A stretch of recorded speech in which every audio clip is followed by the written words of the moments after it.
It's the Fifth Dimension Radio Sports Special. Live tonight, high school football from Cuyahoga Falls High School. It's the Cuyahoga Falls Black Tigers versus Barberton's Magics. With your veteran sportscaster Ron Whitmer and co-host Chris Canova. Stay tuned for all the action right here on Fifth Dimension Radio's Sports Special.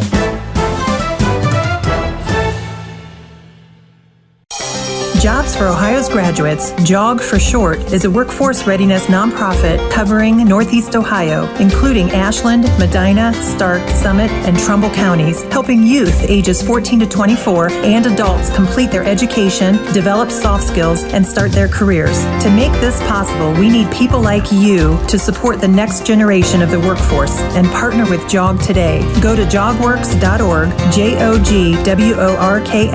JOGWORKS.org for more ways to mentor and hire JOG participants, attend events, and more.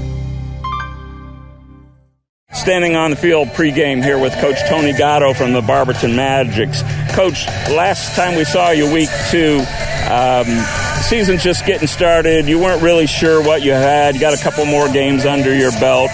You're 0-3 going into tonight, but did you see some improvement, or are you encouraged going into tonight? Yeah, we've definitely hit some obstacles with some of our kids. I think our kids have really woken up. We had a really great week of practice. I had a couple kids that were struggling getting to practice that have been consistently coming to practice now and doing the right thing. So I feel like this week we really came together as a unit, and hopefully we displayed on the field tonight. So the Suburban American starts tonight, right? And I looked at last year, and it looked like you kind of had your way with the Black Tigers last year. Does that mean anything in tonight's game? I mean, every year is different, obviously. This is going to be a big year. This is going to be a big game for them, obviously, the last game here at the stadium. So, that, I'm telling our kids, we got to match the intensity. I mean, a lot of games are won by momentum and intensity, so we got to make sure we match their intensity. Last year really doesn't matter. We got a different group of kids here. We got a lot to prove, so hopefully we go out and do that tonight. So we saw Braden Lauk and Jackson Hanlon last time we saw you. Hanlon for a couple series in the second half, if memory serves me.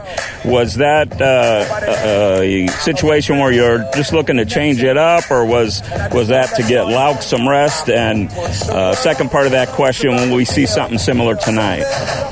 I mean, I don't really go in with a game plan on how many snaps anyone's going to take. Braden plays defense. He's one of our better defenders. I mean, it really hurts when he's off the field defensively, so he knows his role on the defensive side. Jack is a good passer, and I have confidence in him. So I don't, he knows that his number could be called at any moment. It's not something I plan out. We skit. It's just one of those things. Braden, I feel like, needs a little bit of a break, and Jackson can go in and relieve him. Awesome.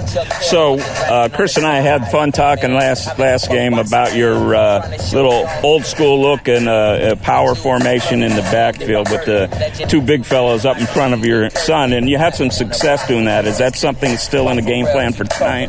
It's always in the game plan. I mean, they know where they're supposed to line up. It's pretty basic offense. It's real simple, but it's our guys against your guys, and who's going to push somebody. It's not, we're not looking to get big gains there. We're trying to push instill our will and our physicality on them and try to get 2, 3, 4 yards and go from there. Right, and I would think that the other side benefit to that is after you run that for a while and suddenly you go to the spread, sometimes you can catch a defense on their heels. Sure.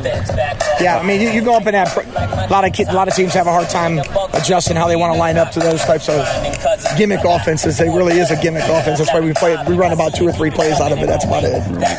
Does you mentioned this earlier, does the fact that this is the last game for Cuyahoga Falls here at Clifford Stadium, a field that's been here for over 100 years and a stadium that's been in existence for 85, are your kids even aware of that? And if they are, do you think that impacts the game on either side of the ball in any way? I mean, if it's on TikTok, they're aware of it, but I don't think they're really aware of it too much. I've tried to paint the picture the best I can. I mean, I'm a Barberton alum, graduated from Barberton. I played a lot of games out here. They don't really know the history because, unfortunately, Falls has been down for quite a bit of years. But, Cuyahoga Falls always had a rich tradition in every sport. So, I told them all week that it's going to be, definitely an intense game. I said, I feel like their stadium's going to be pretty full with a lot of alumni. I'm sure they invite a lot of people back. So, again, they just got to match the intensity. And in the pregame, I'll mention it again, how important this is and how important it is going to be to them. But it's a rival game already with the bell, so it just intensifies it a little bit more. And important to get off to a fast start tonight? Always. And last question, any significant injuries we ought to know about before we... Yeah, we had our starting linebacker broke his arm for the second year in a row. He's out for the season. Our outside backer sustained a concussion. He's been out this week. Everybody else, we had 2 or 3 other guys banged up, but they made it back to practice this week. So, it's football. It's a tough sport. So the 2 guys that are out are who? Andreas De La Trinidad. Yeah, I had fun with that name last. And then Michael Ellis. Mike Wallace? Michael Ellis. Yes. Okay. Yeah, 2 starters on D. Yeah. Well, look, obviously the league getting started tonight and a chance for you guys to turn this thing around in the, I would assume, a little bit more important part of the season here. So we wish you the best of luck tonight, and thanks for joining us. Sir, thanks for having me. Good luck tonight. Thank you. Good luck. Horse racing is a great sport, and now you can have a horse in the race. Own a little and love it a lot. TheStable.ca is an award-winning horse ownership experience. Purchase as little as 1% of a racehorse and pay a set monthly fee. No surprises, modest investment, low risk, and completely accessible and transparent operations. TheStable.ca offers a unique, engaging racehorse ownership experience and features great customer service and consistent updates about your horse. Our innovative video production team tracks your horse's training progress, and clients are encouraged to visit the horses at any time. TheStable.ca is right for harness racing, and if you want to have a horse in the race, it's right for you too. For more information about The Stable, email Anthony at thestable.ca or call 519-400-4263. Standing here with Kevin Pask, head coach of the Cuyahoga Falls Black Tigers. Coach, come into tonight 1-2, but it's not your average game 4, right? It's the very last game here at Clifford Stadium. I would assume a lot of alumni coming back tonight, and we'll see you again in a couple of weeks at the brand new stadium, so we'll kind of bookend that for you, and we're looking forward to it. What impact has this, if any, had on your team? Yeah, I mean, Barberton's always a big game for us. Anytime you're battling for the bell, it's a game that means a little bit more. And then obviously you throw in the homecoming festivities this week, and then the big one is, the closing of Clifford Stadium. It's such a special place that, I've been honored to be here as a player and come back as a coach. So it definitely, holds a special place in my part, and, we'll miss it, but we're also, we're really excited to get into the new building and into the new stadium. And that leads me into, there's a lot of new coming your way, right? Next season, you'll be moving into a new league. What, if anything, have you and your staff done to kind of prepare for that move? I know we're still early this season, but are you looking forward to that? And how does that change potential outcomes for your team? Yeah, I mean, to be honest with you, we're 1 week at a time. We can't be looking too far ahead. It's obviously in the back of your mind, and it's you can't avoid it, but we try and really just focus all our energy and our thoughts into whoever we got that week. We're in such a tough league and such competitive games, and if we were looking ahead, we're in a lot of trouble. So exactly. So let's look back. Yeah. The Magic's kind of laid one on you last season. Does that get your guys even more fired up for this one tonight? Not that they really need any extra incentive. Yeah, I know I'm fired up. The kids have got to be fired up. I know we spent a lot of time this off season. That last game is the one that's going to stick with you the most. And we didn't have the showing we wanted last year, but I think it's kind of motivated us. All through the winter workouts and summer conditioning. At the end of the day, just that thought of that bad taste is gives you that little extra push to try and work it out of you. So Wins have been a little hard to come by here at the Falls in the last few years. But Chris and I were taking a look at your roster this season, and we noticed a pretty good amount of underclassmen who are playing significant minutes for you. This has got to give you some, I don't want to use the word hope. I would assume you have hope all the time, but some good feelings about where the program is going. Am I right about that? Yeah, definitely. I mean, even going back last year, we had a pretty big senior class, but, we had a lot of these, now sophomores and freshmen last year that, we're kind of thrown into the fire. It's unfortunate that we don't have, more kids that want to come out and play football, but, I think some wins will turn that around, but yeah, we do have, we got this sophomore class is one of the bigger ones we've had in a while, and, extremely talented. And then we mix that in with, we have really good senior leaders this year, and not to diminish their athleticism, but, they're really that one of the first groups that have kind of been with me the whole time, and, they're starting to buy in, and we're getting that culture piece trying to change around a little bit. So I want to go back for the last question here and tie in the new stadium with the younger guys. Yeah. It's my feeling as an ex-coach that a lot of times new facilities, new uniforms, new anything can help energize the program. It's not going to be the thing that totally turns it around. Hard work turns it around, right? But do you feel like getting into a beautiful new stadium here in a couple of weeks, is that something the guys are talking about, looking forward to? And am I right? Do you think that can actually give them a boost? Yeah, I definitely hope so. I know, a lot of times nowadays kids are really, they're looking for that kind of thing. You see it at the college level where, it's the best recruits end up going to the place with the fanciest stuff, so, they definitely are looking for that new and exciting, new stadium, and then, new school in the after winter break. So, I think the guys are fired up to get over there. Every week they keep asking me, when are we going to start? Can we go practice here next? Can we do all this and do all this? And I'm like, it'll come, guys. Don't you worry. We'll be over there soon enough. Yeah, well, I know Chris and I are looking forward to it. It's one of the big things we've circled on our schedule for this season. Yeah. So we look forward to seeing you in a couple of weeks. Hope things are going in the right direction for you, and good luck for you tonight. Awesome. Coach Thank you very Pass. much. Thank you very much. Yes, thank you. Thank you, guys. So that's Coach Kevin Pass from the Cuyahoga Falls Black Tigers. And before that, we talked to Coach Tony Gatto from the Barberton Magic. Chris, so here we go. All kinds of things going on tonight. And somewhere in the middle of it's a football game. So we'll try to do our best to keep our focus on the game. But we got the battle for the bell tonight, a big deal between Barberton and Falls for years. We've got homecoming tonight. We've got the final game at Clifford Stadium tonight. And we got two teams, Chris, that both looked at tonight, the first game in the Suburban American schedule for the season, to kind of point their ships in the better direction. So I'm looking forward to it. How do you see this one breaking down? It's going to come down to will, right? I mean, these teams are battling to get that first win in the league. Struggle a little bit in the non-conference schedule, and I'm anxious to see which line takes control early.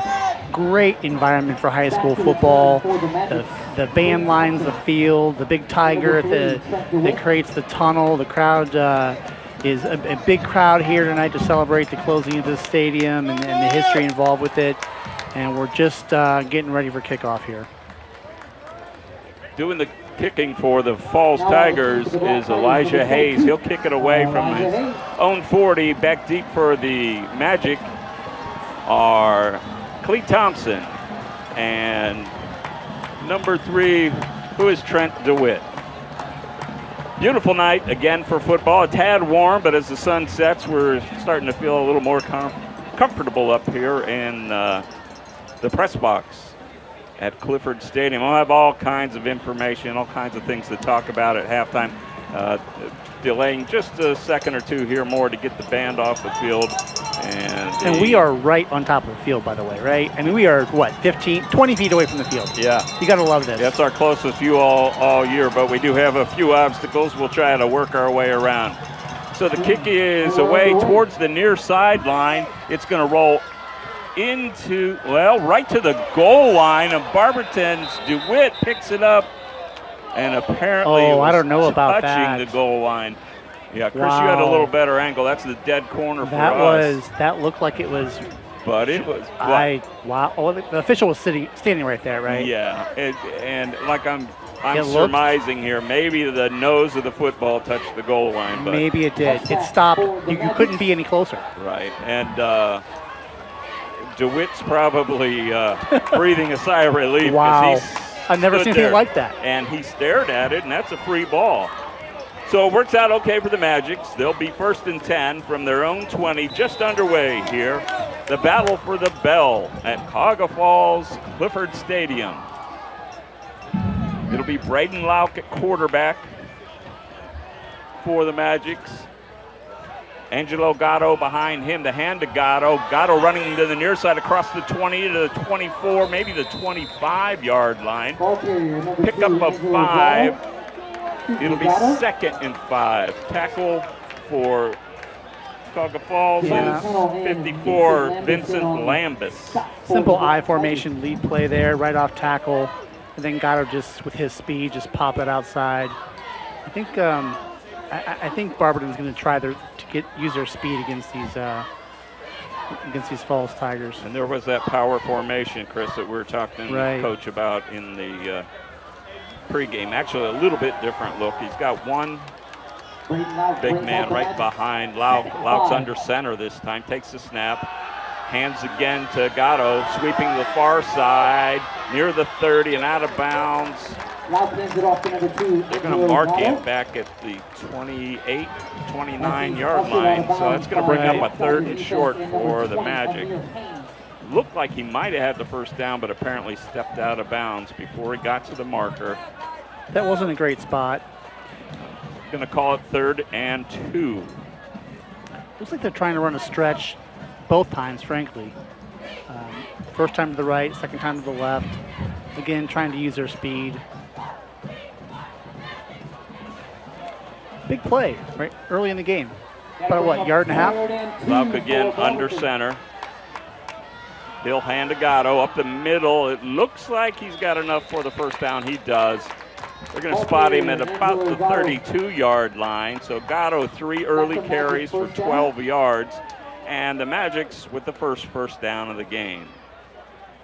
Actually going to move him up to the 33, so 13 yards on that first series. 10:52 just underway from Clifford Stadium. Barberton 0-3 on the season, trying to get on the board with a win here tonight. Lauk pitches this time to the near side, cut up into the middle by Gatto, and he breaks free at the 40 to the 45, across midfield to the 40 to the 35 to the 30. It looks like he may go. He does, but we have a late flag on the play. A flag that came probably 10 to 15 yards behind Gatto as he went into the end zone. So do you think it was an illegal block or taunting?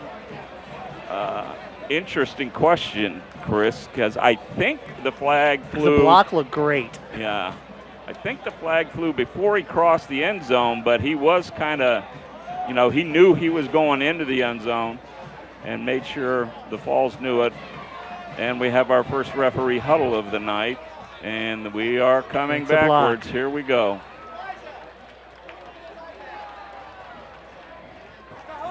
So we got a unsportsmanlike conduct. No, that was a push in the back. They're doing a push in the back. Oh, push. I'm sorry. Missed that. And I missed who the penalty was on. But that'll move it back to the 25. Still a big gain for Gatto. And Barberton's in good shape here. First down 10 from the Falls 25-yard line. Varner is the up back behind Lauk, and we fired off the line a little too early. That far left side of the Magic's line jumped a little early, so we'll go back another 5. It'll be 1st and 15 from the 30.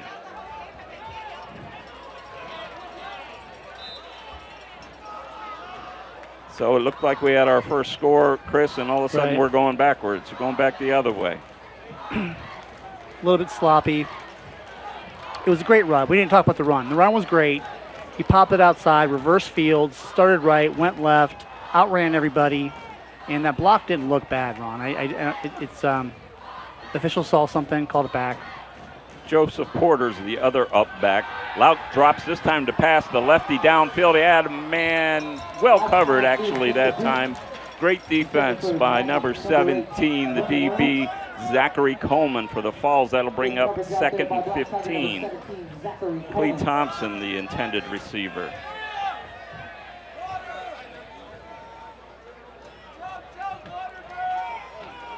First pass. I take that back. It was not Thompson. It was Vernon Reynolds. Nice protection there. Falls isn't getting any penetration. Yeah, so far it's just been a case of the Magic's moving the ball and then shooting themselves in the foot. Let's see if they can clean that up. 2nd and 15 from the 30. Lauk standing on the 35. Hands off. This time again to Gatto. Gatto pushed out of bounds after a pickup of about 7, maybe 8 yards. It's going to bring up a 3rd and 6. For a gain of about 9. Chris, I'm noticing already, and I should know the actual name for them, but the helmets with the extra padding. Yeah, that was a late hit there. They got a first down. Hold on 1 second here. So late hit on that play as he was going out of bounds. So that's going to be the first foul against the Tigers. So it's a personal foul that'll move the ball up to 10 first, right. And I think it's just outside the 10. So it looks like there's a little bit of room for a Magic's first down. So let's call it 1st and 10 from the 11. Lauk in the shotgun. Gatto behind him. Snap, handoff. Gatto up the middle. He's up to the 5, possibly the 4 before he's taken down. I think you were saying before I interrupted you there, Ron, during the penalty. I mean, you're right. I think Barberton's just going right at him, right? Nothing fancy. Off tackle right, off tackle left. And the Falls can't stop it. Yeah. Let's give him 6 yards on that. So it'll be 2nd and 4, just inside the 5. Lauk back in the shotgun. Gatto behind him. Takes snap. Hands. Gatto picking a hole through the middle. He's up to the 2, and he's taken down by a host of tacklers right there. And it looks like in the middle of that pile was number 21, Capretta for the Falls. Host the Tigers in on the tackle. Angelo Capretta, the first one there for me. Capretta is a 6'1" senior. So 3rd down and about a yard. Looks like they put in the beef here, Ron. Yeah, we're going with the big fellas. We got Varner and Porter. Handoff this time to Varner, the up back, and I believe he does. He gets across the goal line. Little trickeration that time. Varner, the linebacker, who's also a blocking back, sneaks into the end zone, actually powers his way into the end zone for about a 2-yard run. And the Magics are on the board here with 8:42 remaining in the first quarter. So what's he listed as, Ron? Is he listed as a guard or a tackle? I got to see. Varner is defensive tackle. Yeah, they just put DL on. I'll have to look at the other sheet. So he's listed as 6'1", 245. He's a big boy. And I'm sorry, Leary on for the extra point. The kick is long enough and right through the middle. So with 8:42 remaining, and we'll come back to that thought, Chris. 8:42 remaining in the first quarter. The Magic strike first on a long drive. They lead 7-0. With 8:42 to play in the first quarter. Let's take this timeout. Jobs for Ohio's Graduates, JOG for short, is a workforce readiness nonprofit covering Northeast Ohio, including Ashland, Medina, Stark, Summit, and Trumbull counties, helping youth ages 14 to 24 and adults complete their education, develop soft skills, and start their careers. To make this possible, we need people like you to support the next generation of the workforce and partner with JOG today. Go to jogworks.org, jogworks.org, for more ways to mentor and hire JOG participants, attend events, and more. Back here. Dedicated school staffing. Back here at Cuyahoga Falls High School, the Barberton Magics have struck first. They lead 7-0, 8:42 remaining in the first quarter. And it'll be Gates to kick it off for the Magics. Jason Gates is a 6'2", 185-pound senior. So, Chris, an 80-yard drive, and he threw the one pass, but other than that, it was just power football. Just smash mouth, see if you can stop us, and at least on the first series, they could not. They couldn't. So now the Black Tigers will get their opportunity. They couldn't stop it. Lined up basically in the eye the whole series. Trying to pick up who's back for the Falls. Looks like number 8, who's Giovanni Tuttle. And the kick comes to number 10? No, number 20, who's Amir Haynes. He runs it back just outside the 20 to the 22. It looks like they'll spot it, where the Black Tigers will have it. First down 10 at their own 22, their first possession of the night. So the Tigers are led by their sophomore quarterback, Wasim Mustafa. It's 5'10", 165-pound sophomore. He's in the backfield, and behind him, Black Tigers, 1st and 10. Zach Coleman.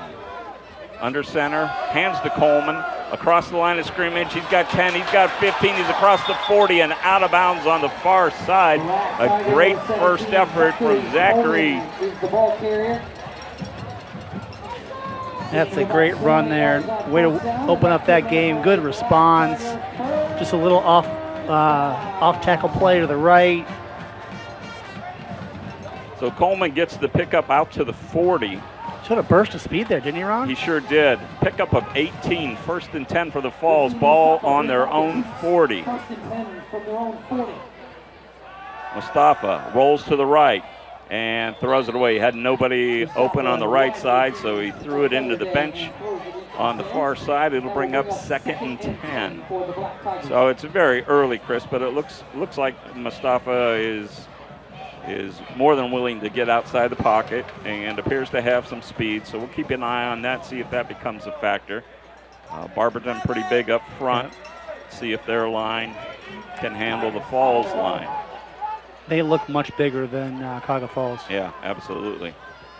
Mustafa hands it off to Coleman. He's across the 40, the 45, 46, and I like the way this kid runs. Very shifty runner. Give him a 6-yard gain to the 46, brings up 3rd down and 4. He looks great in there, doesn't he? He sure does. Little jitterbug, but he's quick. I mean, he looks great. Looks like he has great vision. You know, not that there were gaping holes there, but he's finding them so far. So Falls so far content to keep the ball on the ground. Mustafa is up under center with Coleman. So I'm sorry, Ron. Go ahead. Mustafa again rolling to the right, looking downfield, chased out of the pocket. He'll run. Can you stay in bounds? And we have a late flag, maybe another late hit. He was short of the first down on the run.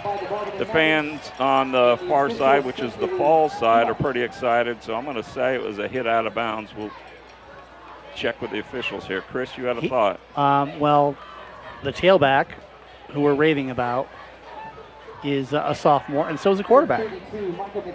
Yeah, we talked to Coach pregame about the youth he had on this team, and, you know, he tried not to get too excited about it, but so far tonight it's already showing to be a factor that at the skill positions.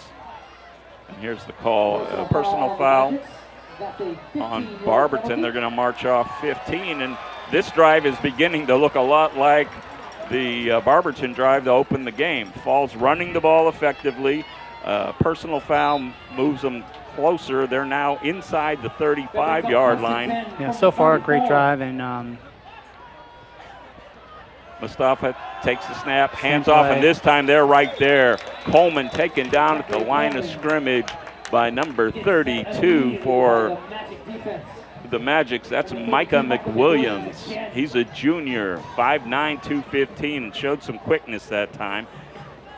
Drops the runner for a 2-yard loss, brings up 2nd and 12.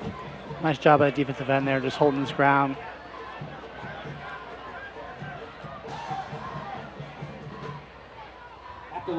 Single runner in the backfield. Again, it's Coleman. Mustafa back to pass. He's pressured, and he'll throw it away again. Gave up, I thought, Chris, maybe a little quick on the play that time. He did have pressure, but never got his eyes downfield.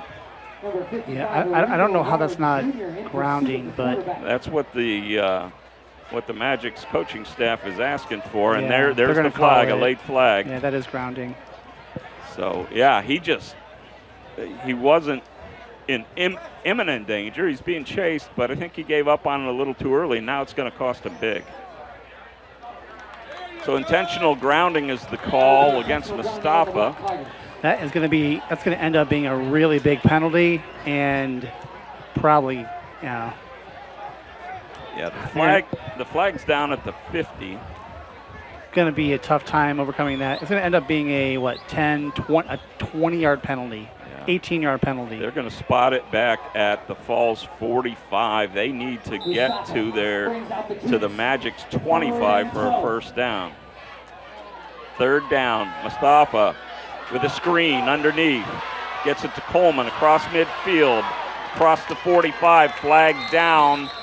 Not sure what that was. Possibly a face mask? No, a push in the back, yeah. So they'll go backwards again.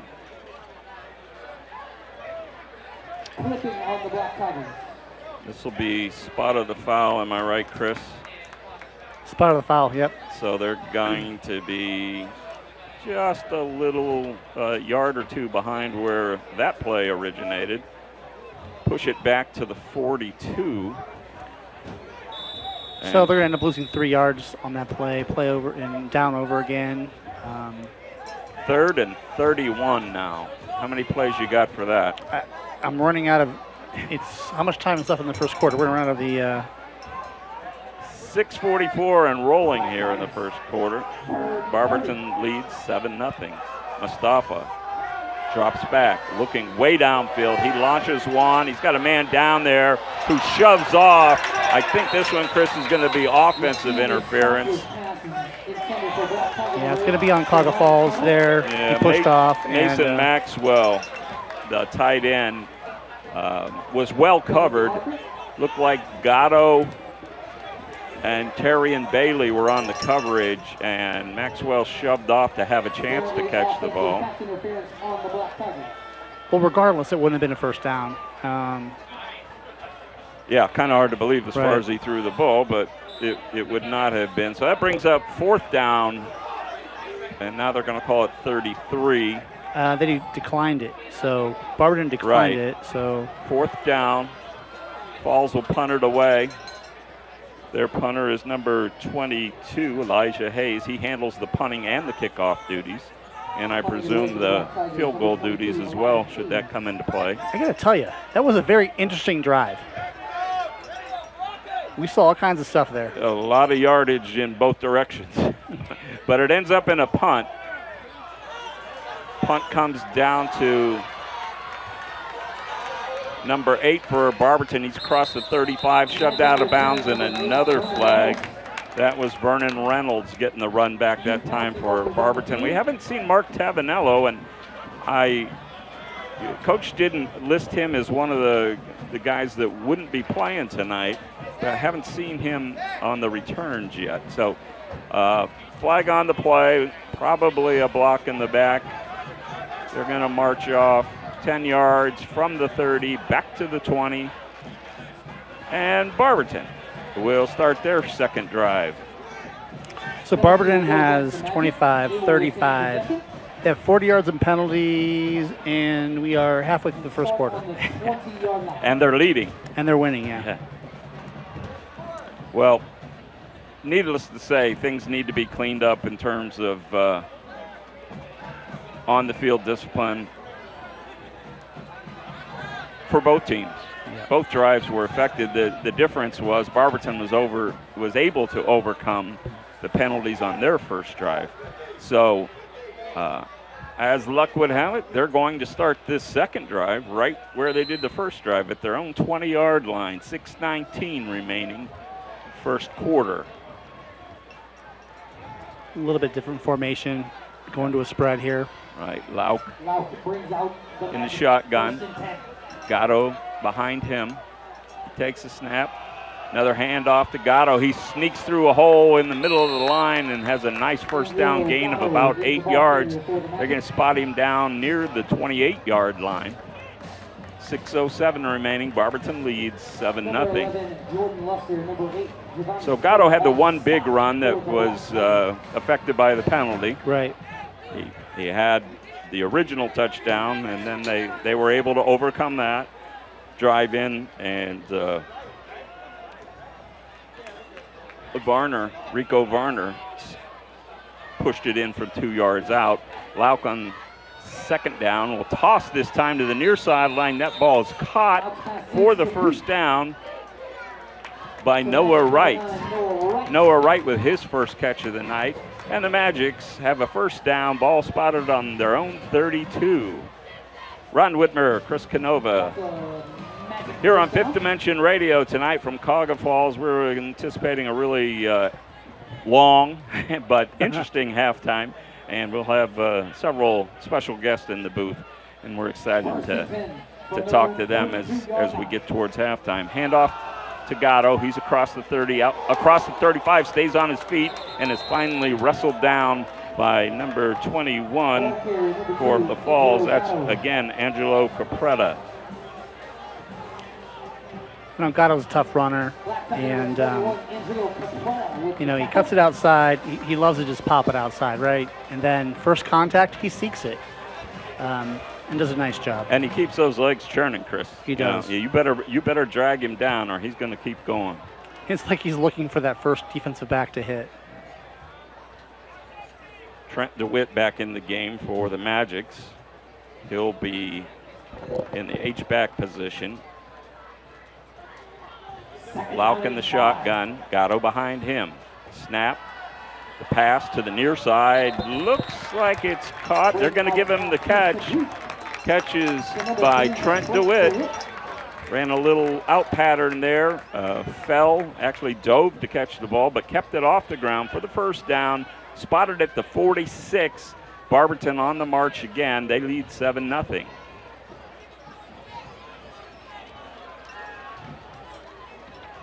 Nice little out pass there. Yeah, just runs in the short game other than one long pass by Lauk. And why would you do anything else? Barberton having a lot of success. Lauk with Gatto to his left this time. Takes the snap. Looks like Thompson with the inside handoff, and that's snuffed out by the Falls defense for a loss of about a yard. Clee Thompson came from his wide receiver position, took the inside handoff. Falls wasn't having it. That'll bring up second down and 11. Nice discipline that time by the Falls line and linebackers. Yeah, you just got to go. If you're running that play, that receiver just needs to just take off. Magic's back in the spread. Gatto behind Lauk. DeWitt shifts to the far side. Handoff inside to Gatto. Another nice move. He'll go to the far side sideline. He's got the first down. He's across the 40, across the 30, and pushed out of bounds at about the 25-yard line. Looked a lot, Chris, like that touchdown run that was brought back. It really did. I thought it was in a wave at the players again, actually. Yeah, well, I think hopefully they learned that lesson. Mm-hmm. So a nice pickup that time by Gatto of about 25 yards. It was almost the exact same thing, Ron, to your point. He started to his right, Quick cut to his left, and boom, sideline. First down 10, ball in the 28 of Cuyahoga Falls. Barberton on the move. Mostly on the ground. Some short passes. DeWitt comes in motion to the near side this time. And Gatto going in motion to the near side. And this time Lauk will keep the ball. He runs to the opposite side, picks up 5. He's still on his feet. He's down along the sideline and into the end zone. Falls look like they may have given up thinking he stepped out of bounds, but there's no indication that he did. So that looks like a 28-yard touchdown run by the quarterback from Barberton, Braden Lauk. Magic showing some toughness on the ground. That was a very nice run. He ran over what? At least one, if not two guys. Right down the chute. So Blake Leary on to attempt the extra point for Barberton, which would put them up 14-0. Spot, kick, it is good, and that is our score. Barberton leads Cuyahoga Falls 14-0, 3:14 remaining. First quarter, let's take this 30-second timeout.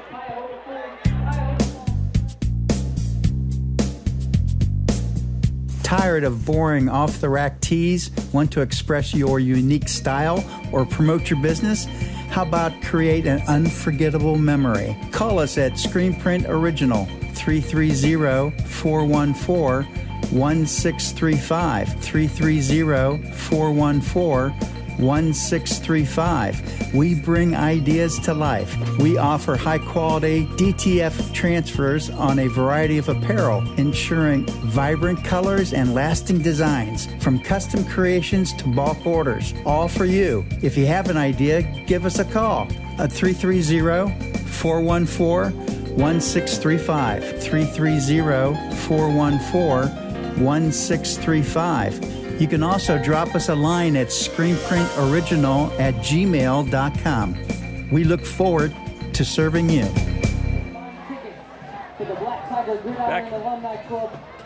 Back at Clifford Stadium, where the Barberton Magics lead the Cuyahoga Falls Black Tigers 14-0, 3:14 remaining in the first quarter. Jason Gates ready to kick off for the Magics from the 40. A little pooch kick this time to the 34-yard line, where it's fielded by number 6, Mason Maxwell for Falls.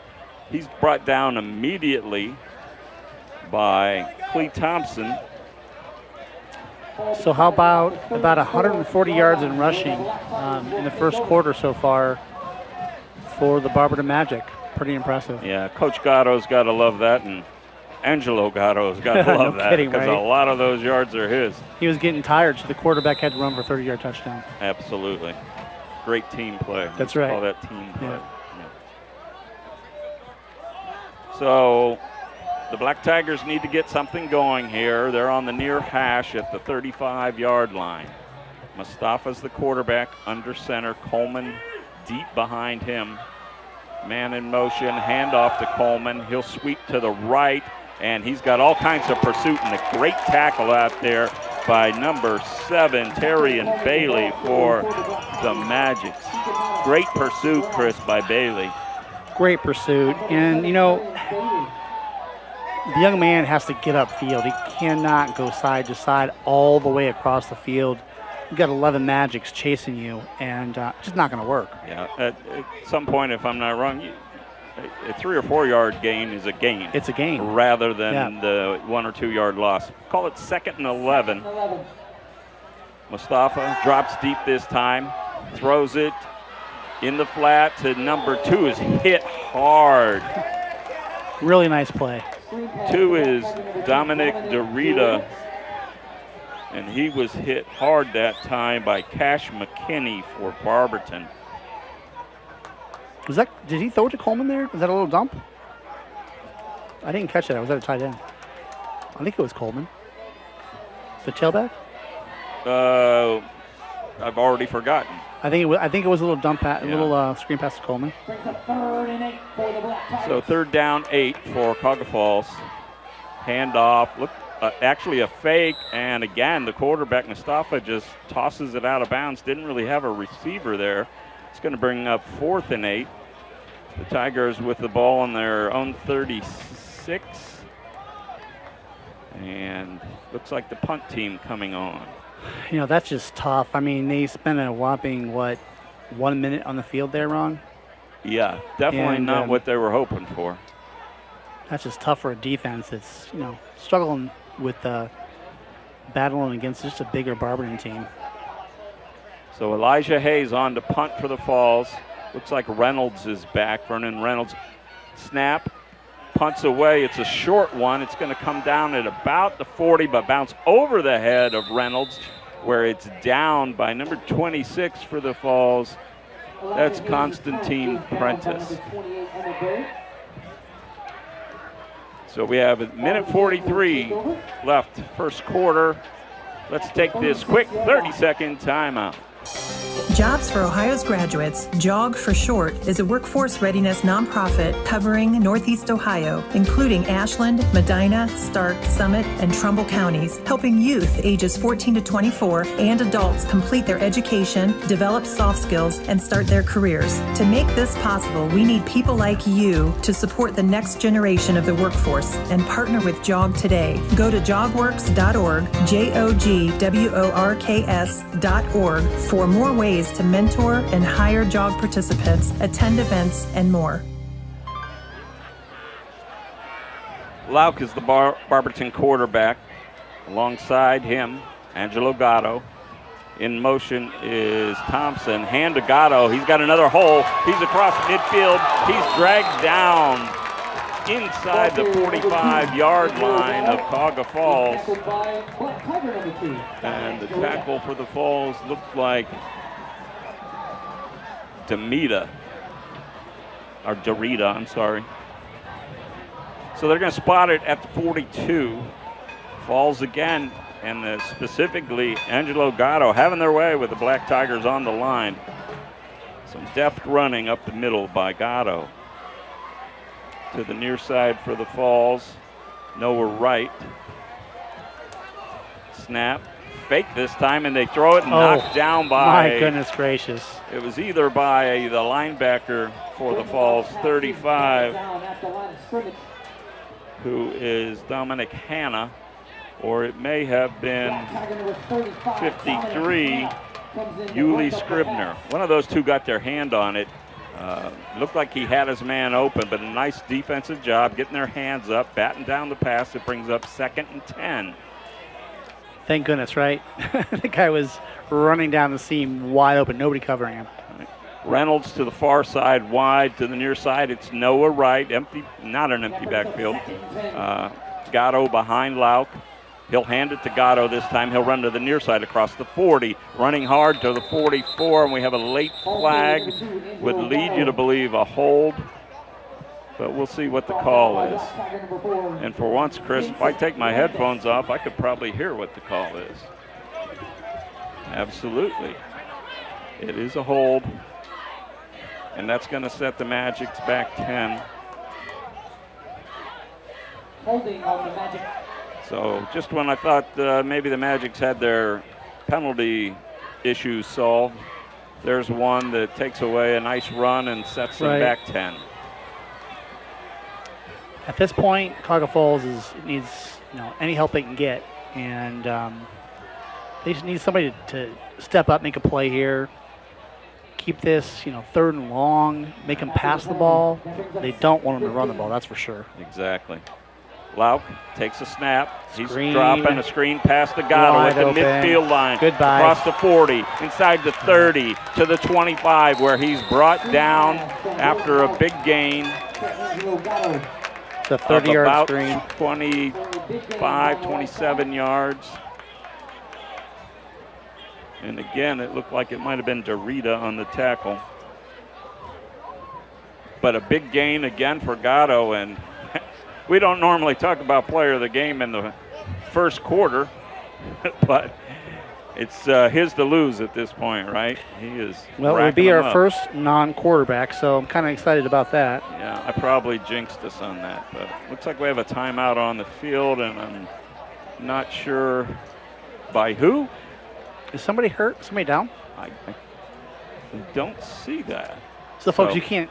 We have the press box is situated such that we don't have like all the angles. And that is the end of the first quarter. Okay, they're just letting the clock run out now. Okay. Oh, there we gotcha. go. That's another thing we can't see real easily. Right. But we can see it if we look hard. Hey, fans, a quick reminder that you can hear and see a video replay of tonight's game this coming Monday night at 6 p.m., streaming live on WAOH.TV. That's WAOH.TV, Monday at 6 p.m. And we are happy to have them as a partner in these broadcasts. Bob Fritz, our illustrious leader here at Fifth Dimension Radio, he's always got something in motion, and we continue to bring you. And now he's pointing and he's saying, "Not my deal." So Mr. Foamley brought that one in. So. Kudos. By the way, we're all getting to know each other very well here in the press box tonight. It's a little cozy, I think is the right word, and I'm anxious to see what the new press box looks like. Yeah. So we've got Falls on the field, ready defensively, and here come the Magic. Just underway here, second quarter. Barberton leads 14-0. They have the ball just inside the 24. First and 10. Loud back under center. Power backfield. Hand to Gatto. Met in the backfield this time by two Falls tacklers. Cannot get away from Black Tigers. Number 21. Number 21, It was Angelo Capretta, and he was assisted by Dorita that time. So those two guys both are building up the tackles. They both have 3 first half tackles. That's a loss of a yard, a rarity for Gatto, and it'll bring up second down 11. They went to that bunch full house backfield with all the heavy backfield, the tackles in the backfield that time, and Cuyahoga Falls just brought the house, right? Yeah, it looked like they made an adjustment that time. Let's see if that's what it was, because a similar look this time. Lauk in the shotgun. He's got the receiver out on the far side. Did he hang on? I believe he did. That's a catch by DeWitt. Trent DeWitt is a 5'10 senior, 175 pounds. He had a couple of nice catches already here in the first half. Went down immediately, so they'll spot it for a 7-yard gain. It'll be, well, looks like the scoreboard did say it's 3rd and 11. It's 3rd and 3, and they've adjusted that now. 10:35 remaining, so 3rd and 3. Ball at about the 17-yard line. We have a timeout on the field by the officials. Looks like an equipment timeout. Yeah, that's normally what it is in that situation. So Falls is going to bring on a replacement for the defensive backfield. Do you think this is Gatto or Gatto here? I'm going to go with Gatto, but I could be wrong. They could change, fool the whole house and maybe pass it. Timeout, Barberton. And Barberton wasn't sure which Gatto, 1, 2, or 3 to give it to, so they're going to take a timeout. They're going to think about this one. And we'll keep it right here. I just want to remind you at halftime, and we got a ways to go to halftime, we're looking forward to some guests from the Falls Black Tigers. We'll talk about the history of Clifford Stadium. Talk a little bit about the first game that's coming up here in a couple of weeks at Lambert Stadium, and all kinds of great things going on for the Falls except for the scoreboard at this point. You know, it's only 14-0. We've been talking a lot about Barberton, and it seems like it could be worse than that, I suppose, but they're still in this game. Well, and it's certainly a different situation, but we do remember 2 weeks ago at Barberton, the Magics look real good, and a couple of breaks kept them from being even at halftime. Right. But those guys, so many of them are playing both ways, and he's got a couple of kids out hurt tonight. So we'll be real interested to see if they have the stamina they need in the second half. So power formation again, 3rd and 3. Gatto back behind the horses in front of him. The up back position. Lauk thought about changing the play. Instead, hands it to Gatto. He's going to be close, and he's got enough for the Magic's first down.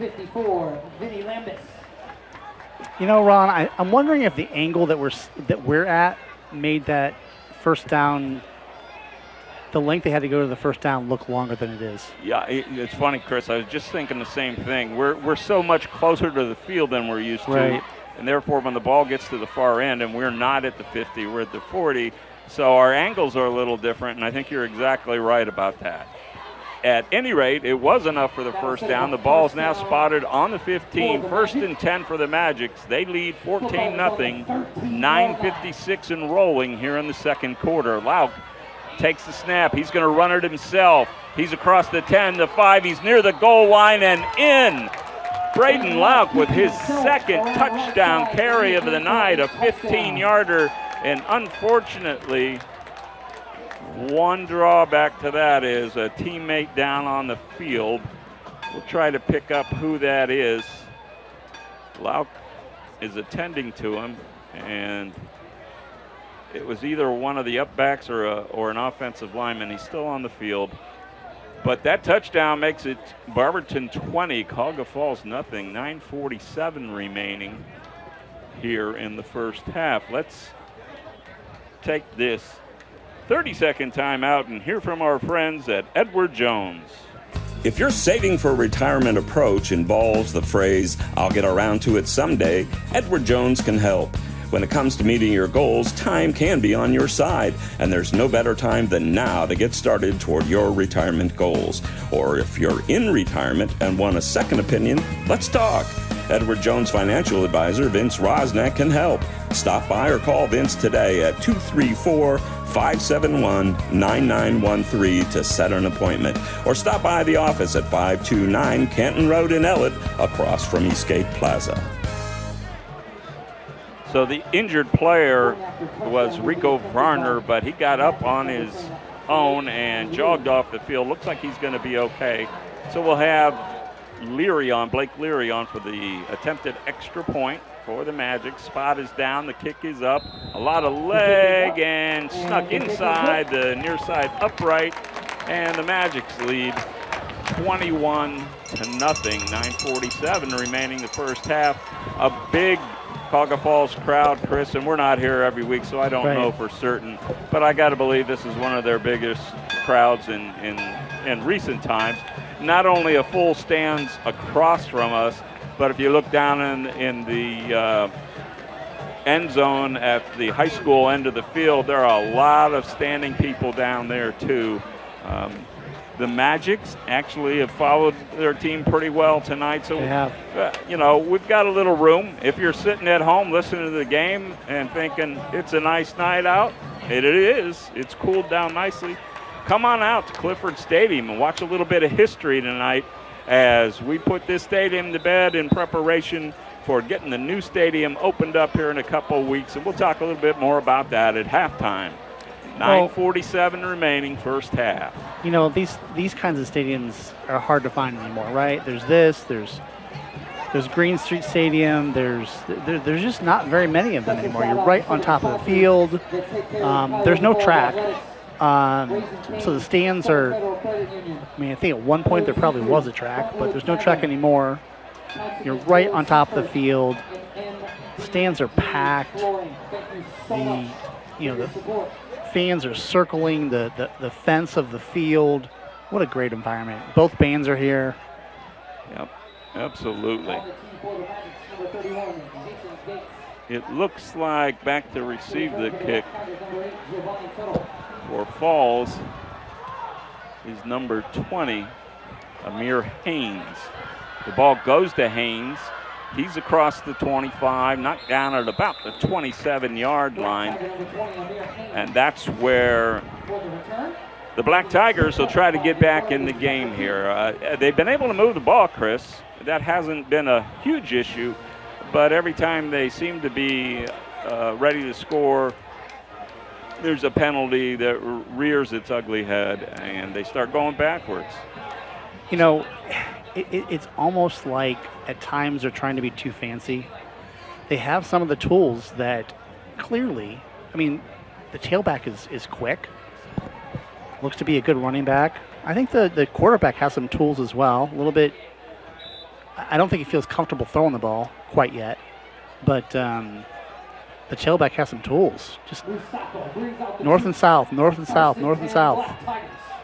Lester in the backfield takes the pitch, crosses just the like that line, and he's at the 45, the 50, to the 45, to the 30, and inside the 30 to the 24-yard line. And I was mistaken, that was Coleman. Jersey a little harder to read that time, but Zachary Coleman with the big pickup. And the Tigers are in business, just as we said. It's a 45-yard gain right there. Yeah.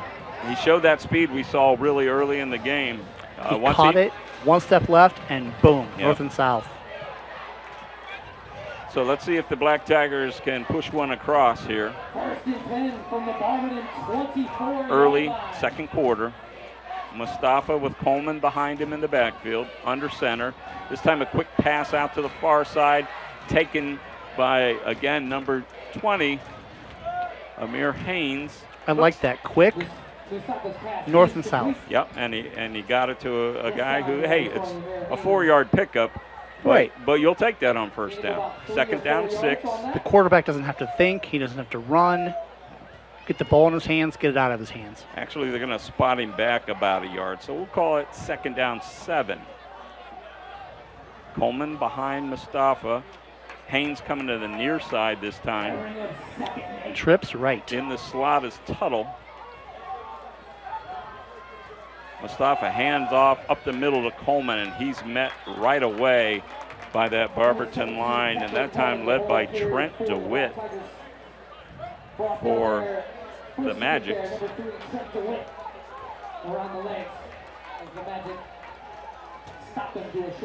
That'll bring up third down and about 6 now. Give him a yard on that carry. 8 minutes remaining first half. Trails 21-0. On the move here, big third down. Just don't give up on it, right? Stay with what brought you here. Trips to the right. Coleman in the backfield. Mustafa looks to pass. Another quick one to Haynes. He's across the 20. Nice juke move to the 19 or to the 16, maybe 15-yard line. And he's really close, but it is going to be a fourth down. He's at the 16. The flag is at the upright. The marker is at the 15, so it's going to be a long yard. Fall's obviously going to go for it here. They're down by 3 scores in the second quarter. And we got a new guy in the backfield for Falls. This is the senior. Madden Horner back behind Mustafa this time. No blocking back. A fake pitch and nobody home. A late give to number 6. He battled. That's going to be maybe close. I don't know. I don't think he got there, but close. Yeah, he's real close. Very close. We'll see where they're going to mark him down. Down at the bottom of the pile for Barberton, Nathan Sullivan. And are they going to measure that? It's like the ball's right on the line, which apparently was not enough. The marker must have been just inside the 15. So it'll be a first down on the change of possession for Cuyahoga Falls. And that's a tough break, Chris, because that is a tough break. Maxwell really worked hard, ran hard, and it looked like he may have had it, but apparently not. Who got the ball there? Was that the tight end? It was number 6, Mason Maxwell, yes. He is the 5'9", 195 tight end, sophomore. So turnover on downs. The Magic will have it at their own 15. They lead 21-0, 6:49 remaining first half. Lauk will back off into the shotgun.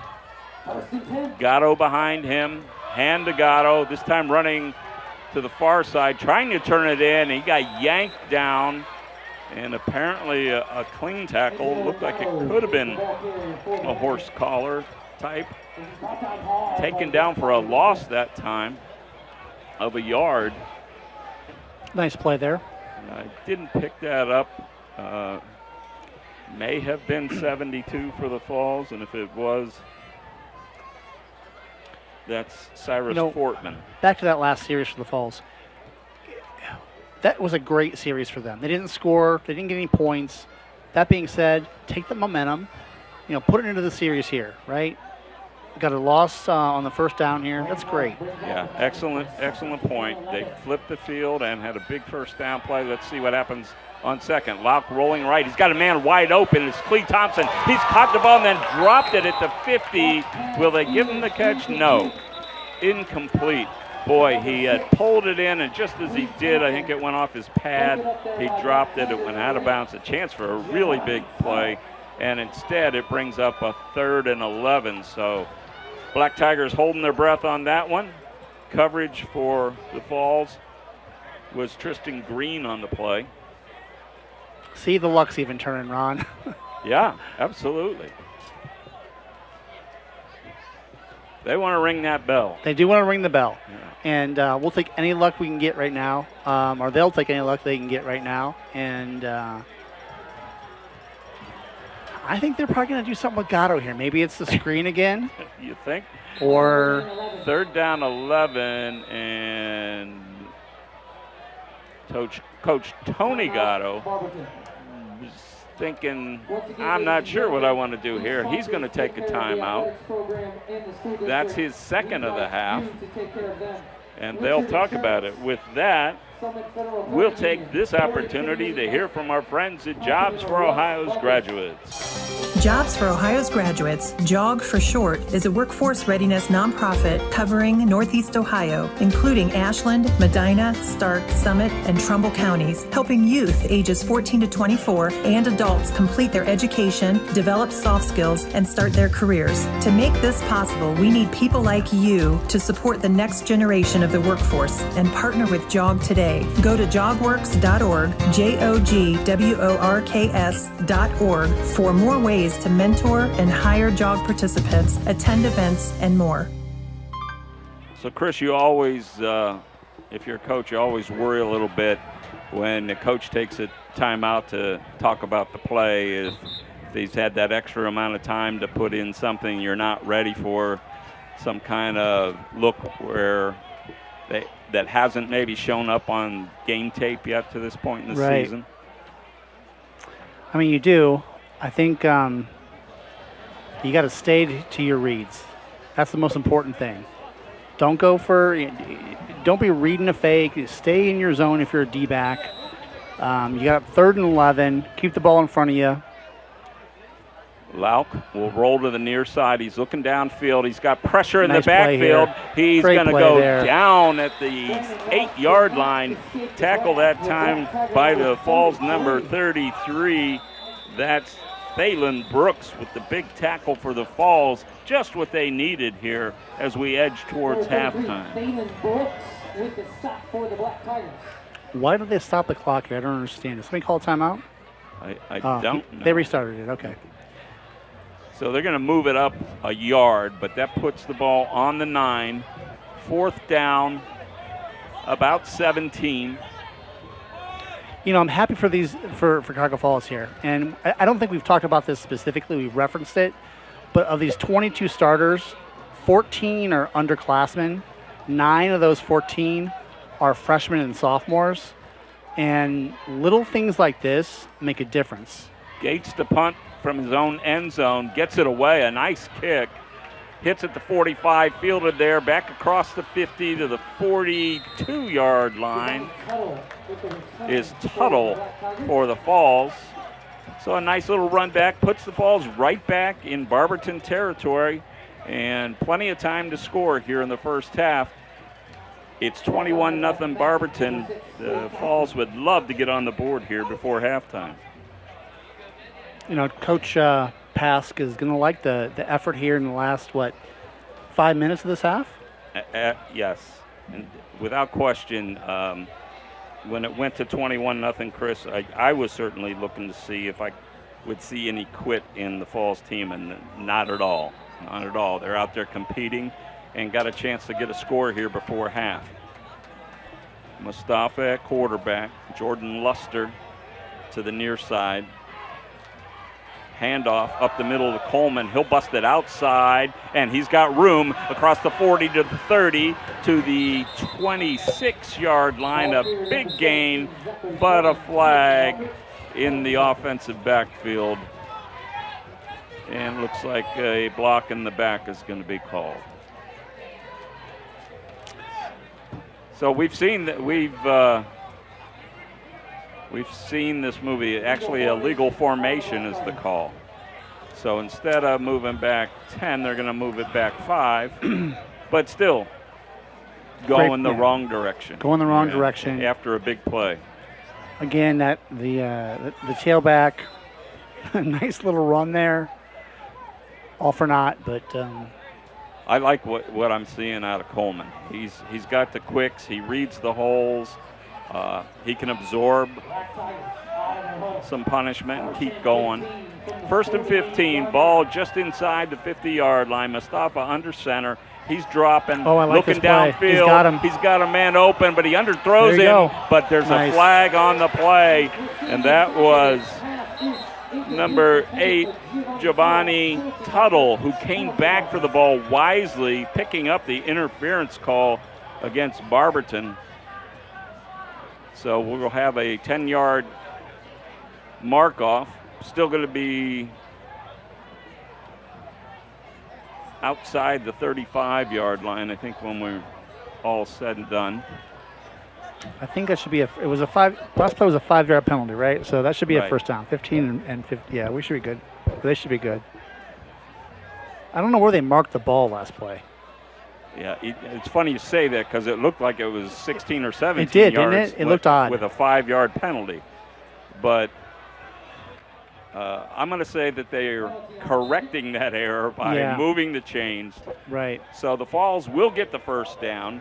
Ball at just outside the 33-yard line of Barberton. First down 10, Cuyahoga Falls. Mustafa hands to Coleman, and this time he's wrapped up and taken down. A really nice tackle that time. Looks like 58 for Barberton, and that's Jamar McCray. Nice tackle by McCray for no gain.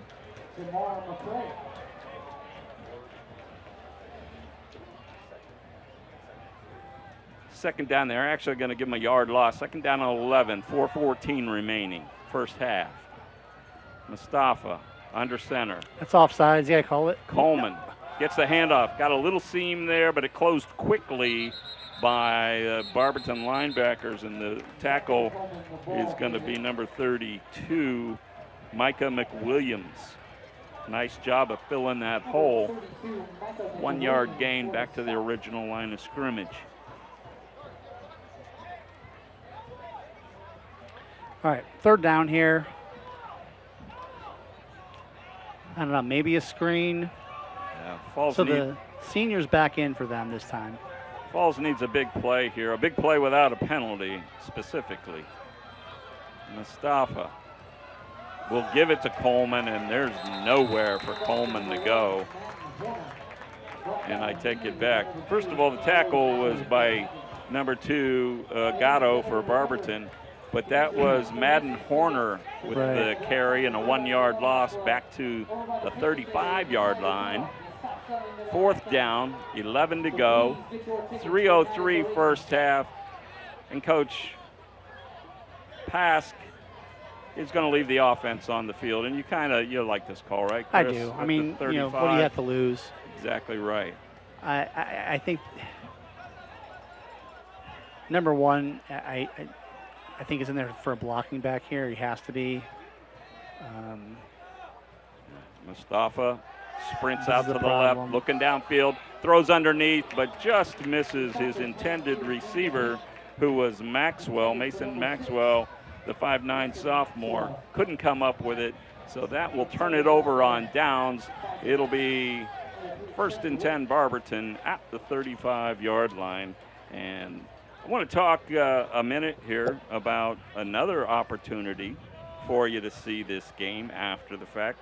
You can see and hear a rebroadcast of tonight's game by searching for Fifth Dimension Radio on the YouTube app, on your favorite digital device, the smartphone, smart TV, tablet, anywhere you get your online digital content. Friday night games are posted by the succeeding Saturday night or Sunday afternoon, so look for that. And not only will you get to hear Chris and I once again, but you'll get to see what we were seeing, and in the case of me, see how many mistakes I make during the course of a given game. All right. Barberton back to pass here. Just throws it away. He'll just get rid of it. Yeah. Trips right. Try and do something different with the ball. Frankly, they're moving the balls with so much yardage. Just running it. It's kind of shocking that they're trying to open it up passing. That being said, why not try to pass it, right? You have all the you have the freedom to pass. Yeah, absolutely. So for the first time tonight, and we asked Coach about this early, we're going to see Jackson Hanlon, the sophomore quarterback, in for at least a snap here. Hanlon, back to pass, looks downfield, pumps again, and right in his face looks like 33 for the Falls. 33 is Thalen Brooks. Nice tackle for the sack by Thalen Brooks for the Falls. Big play there, sets Barberton way back now, 3rd down and about 18. Hey, give these young kids credit. Second series in a row, putting pressure on the quarterback, especially when they get outside the pocket. Nice job by the defensive line, high motor.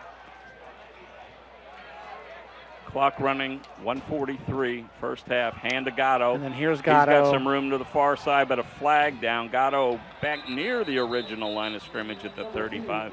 I think we probably got a hold by where the flag flew in the offensive backfield, and if we do, they're going to decline this, right? You would think so. It was 3rd and 18. Now it'll be 4th and 10, maybe? With a minute 35, and Falls has all 3 timeouts left. So, yeah, I'm declining it. It wouldn't shock me if Gatto goes for it on 4th and 10 from here. I guess it would shock me. It would surprise me. And we do have a player down on the far side, and Chris. Is that Gatto? A little dark over there. I'm going to see if I can pick that up. No, Gatto's over here. It's not Gatto. It is it's a Falls player. Oh, is it? So it's declined. It looks like number 8 for the Falls, Giovanni Tuttle, down on the far side, and they're helping him to his feet. Appears to be okay. I just heard them say punt because we are literally 10 feet. We're on top of the Falls or the Magic's bench. Yeah, we might even be able, if they were barking out plays, we could probably pick those up here. I don't think we do that anymore. If my uncle was still coaching, we would hear the plays being called in from the sideline. For those of you unaware who Chris might be talking about, his uncle that he's referring to there is legendary local coach Tim Flossie. And maybe a few choice words also. We have to have a beep button. Well, we are on the internet, so maybe we don't have to have a beep button. Well, yeah. But the TV version would have to have the beep button. So, Tim was coached at Barberton. He coached several years at Bookdale. Central Howard. Was he also at Firestone for a while? Right. Central Howard. Not a whole lot of city schools he didn't coach. That's true. But and of course the father of all Akron area coaches, the grandfather of them all, Chris's grandfather, the great Babe Flossie from many, many successful years at Garfield High School. Yeah, well, thanks for those kind words. Yeah, football family. Grew up with it my whole life. Love it.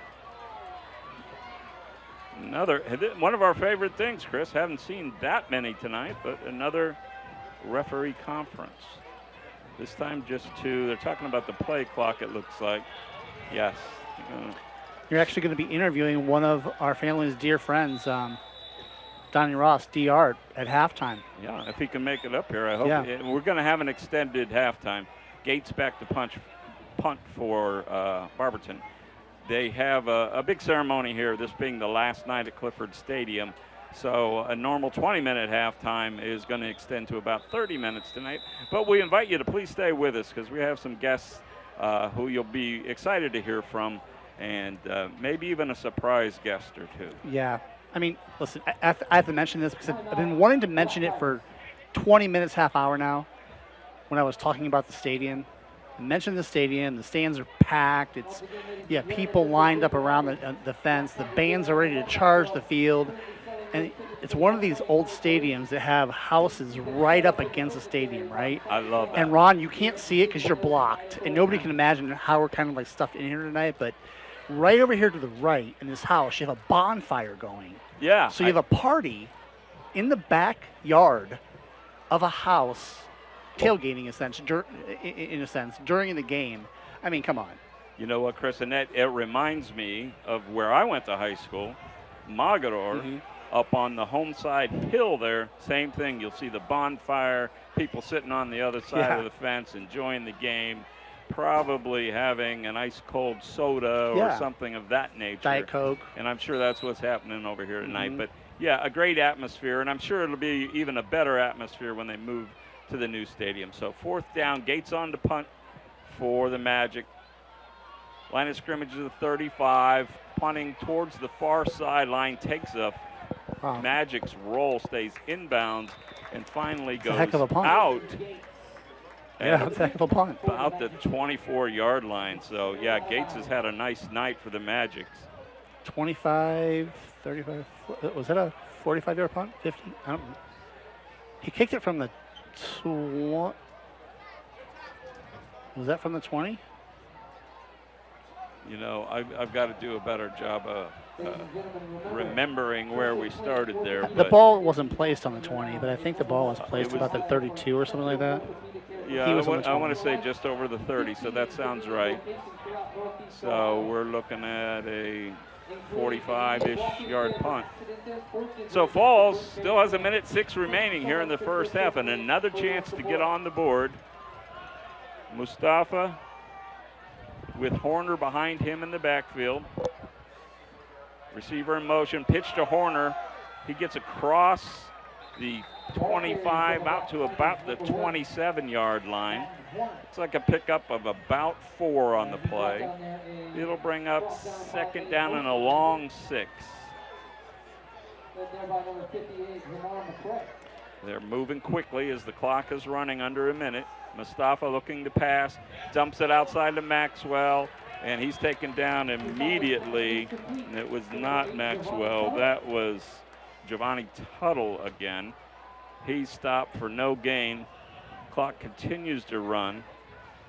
Falls with 2 timeouts left, but they're not taking them. Mustafa takes the snap, hit in the backfield, and tackled. He may have gotten back. No, he did not. He lost about 2 yards there. And the tackle that time is number 32 for the Magics. Again, Micah McWilliams having a nice first half. I think this is Coach Gatto saying, okay, you're going to make us wait a half hour at halftime. I am calling a timeout with 12 seconds to go before halftime. Well, there you go. Hey, fans, if you want to keep up with Northeast Ohio sports, high school, college, and pros, Fifth Dimension Radio's weekly sports talk show, 10 Cent Beer Night, is the place to be. Join host Seth Lapaki and Fifth Dimension Radio owner Bob Fritz every Wednesday night at 7 as they examine the ups and downs of the previous week in area sports. That's 10-cent beer night on Fifth Dimension Radio's YouTube page. So one of the coaches, Chris, I think it was Coach Gatto, referenced this thing called TikTok. Yeah. It's, you know, I'm an old guy. Is that anything like the YouTube deal? I think. Yeah, I'm putting you on the spot. I mean, they're both on the internet. Roger's saying, yeah, not really. I think the TikTok deal is you got to dance to everything. Well, TikTok has replaced novels, I think, now for teenagers. There you go. All right, looks like we're going to have a punt here by Elijah Hayes for the Falls. He's standing inside his own 15, gets the snap, kicks it away. It's going to be a low kick, but a nice roll for the Falls, and it goes out of bounds at about the 41 of Barberton. The clock has rolled down to 4 seconds remaining in the first half, and I can't say for sure, but I'm going to guess Coach Gatto is just going to have his team kneel it out here. Knee it out. But you never know. You never know. 4 seconds, you can catch. Well, their biggest pass play has been a screen pass. It did go for, 30, 40 yards, was it? Yeah, exactly. So we'll see. See if it's Hanlon or no, it's going to be Lauk in there. Coach Gatto right down in front of us. If I took my headset off, I could probably hear what he was telling Lauk. But in this case, I couldn't. Ball spotted at the 41. Falls has 8 guys inside their own 45, just 3 linemen. So they're going to protect against the deep ball. They're moving up now to about the 50, but they're still in the prevent look. Actually, have moved up enough now. They're playing it fairly straight. Lauk standing at his own 36-yard line, takes the snap, drops, throws over the middle, and Clee Thompson can't hang on. That's enough to bring us to halftime. Our score at halftime, Barberton 21, Cuyahoga Falls 0. We'll be back with an extended Edward Jones halftime show after this message. If your saving for retirement approach involves the phrase, I'll get around to it someday, Edward Jones can help. When it comes to meeting your goals, time can be on your side, and there's no better time than now to get started toward your retirement goals. Or if you're in retirement and want a second opinion, let's talk. Edward Jones financial advisor Vince Rosnack can help. Stop by or call Vince today at 234-571-9913 to set an appointment. Or stop by the office at 529 Canton Road in Ellett, across from Eastgate Plaza. Halftime from Clifford Stadium in Cuyahoga Falls, Ohio. I'm Ron Whitmer along with Chris Canova for tonight's game between the Cuyahoga Falls Black Tigers and the Barberton Magics. Barberton leads 21-0. Got a big halftime planned here. Both bands will take the field. There'll be a special ceremony involving some folks with respect to the Clifford family. And we're expecting to hear from Athletic Director Kenny Johnson and a couple of guests, and I don't want to say they're coming up until I see it, but we're expecting at least 2 other guests. Chris alluded to one, former Black Tiger coach Donnie Ross, and a former AD from way back in the day, even as old as me and slightly older. So we'll see if Percy can make it up here. But, Chris, just a big night here. So I enumerated briefly in the first half. You've got the celebration for the last game here at Clifford Stadium. You got homecoming. So you have that ceremony before the game. You got the Battle of the Bell, which we heard all during our pregame interviews, and we'll be hearing it at the end of the game, certainly by the winner of the game. So much going on, and we don't repeat the same thing, but we repeat something similar here in a couple of weeks when we move over to the new Lambert Stadium over, and help me out, Bob Felmley. That's Portage Trail, right? Roughly where the new stadium, 13th Street? Okay, so I'm going to have to put that one in my GPS just to make sure I don't get lost that day. But I've seen pictures, and it looks gorgeous. It'll be a athletic artificial surface. And I got to say this, Chris, too. You know, the kind of summer we've had here has just beaten lawns up. It has. Beaten natural turf football fields up. And the staff here, whoever is responsible for the field here at Cuyahoga Falls, it's its last game. And, yeah, there's a little bit of brown in it, but it's a nice green grass field. And you wouldn't want it any other way to go out in a lot of fields if they're not getting the kind of attention that was put on this one are probably a lot more brown. Yeah, it looks great. It's a great environment tonight. You know, I've already said it a couple times. There is a lot going on. It's actually kind of hard to keep your attention and focus on any one thing, and you're on top of all of it. It's hard to even describe, for sure, and the bands haven't even started to play yet, right? So, and you did your homework here, so let's take this opportunity while we have some time to dig into it. Some interest. I'll throw a couple out, and then if you'll dive deeper in here.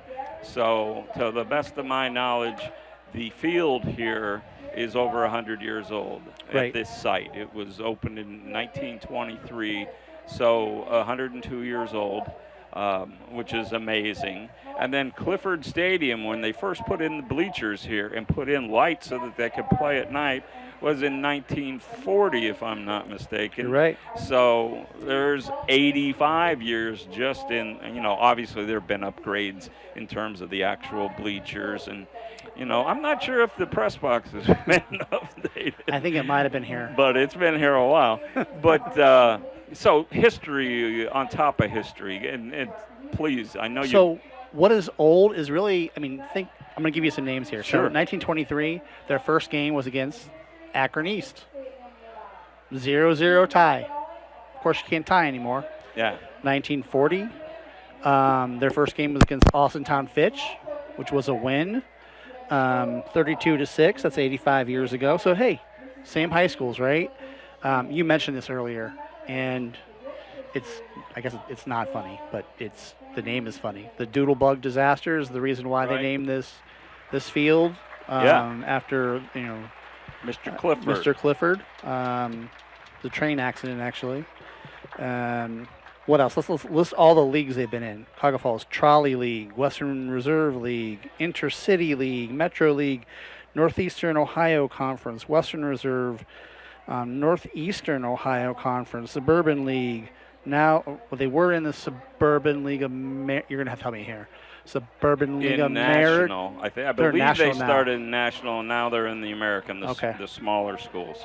Championships, they were champions in 19, 20, 24, 25, 43, 47, 59, 76, 83, 87, 92, 94, 97, 98, 2000, 2001, 2020. Haven't made the playoffs since 2000. They only made the playoffs twice. That surprises me. Yeah, it is. But a lot of their success was back in the 80s and 90s. Those championships, by the way, I'm pretty sure our illustrious leader, Bob Fritz, was around for those. All of them back in 1923? Yeah, Bob, you remember those, right? Bob's ignoring us. Yeah, he's purposely He can't hear us. He's sleeping. not on mic. Selectively deaf tonight. So, no, apparently not in the 20s. But Bob and I have both been around a while. We don't go back quite that far. So I did look up the NFL. I think this was actually credit to the Beacon Journal. I think it was the Beacon Journal. There are 4 NFL players. I'm not going to lie to you. I don't know any of these guys. Is it Jim Bokey? No. Don't know him. Bill, in your defense? Bill Lund. He doesn't know you either. I know. So Bill Lund. Both those guys played in the stadium. The 2 other ones didn't, so it's before them. Yeah. Scotty Bierce and Art Haley. Don't know those guys either. The only guy I know, well, I think everybody knows this guy. I would think everybody knows him. Jim Ballard, who went to Mount Union. Of course I know Jim I Ballard. thought because you're a Mount Union grad, but I thought he played in the NFL. He did. He had a cup of coffee with a couple of teams. What I don't know for sure, and it would have been great, and Jim may even be in the crowd tonight, I'm not certain. If you are Jim and you're hearing us, feel free to come up and talk to us. A great quarterback. He's actually, Chris, Jim Ballard is the guy that put Mount Union on the map nationally. He won their first national title and will always be remembered for that, turning that program. Not that it was not a winning program, it was, but they never made it that far until Jim Ballard. And then the succession of quarterbacks and running backs after him, it's just an endless list. But I should have checked before tonight. I want to say he was with the Bengals for a short amount of time and at least one other NFL team. Never really got a big break, and here we go. Bob Felmley.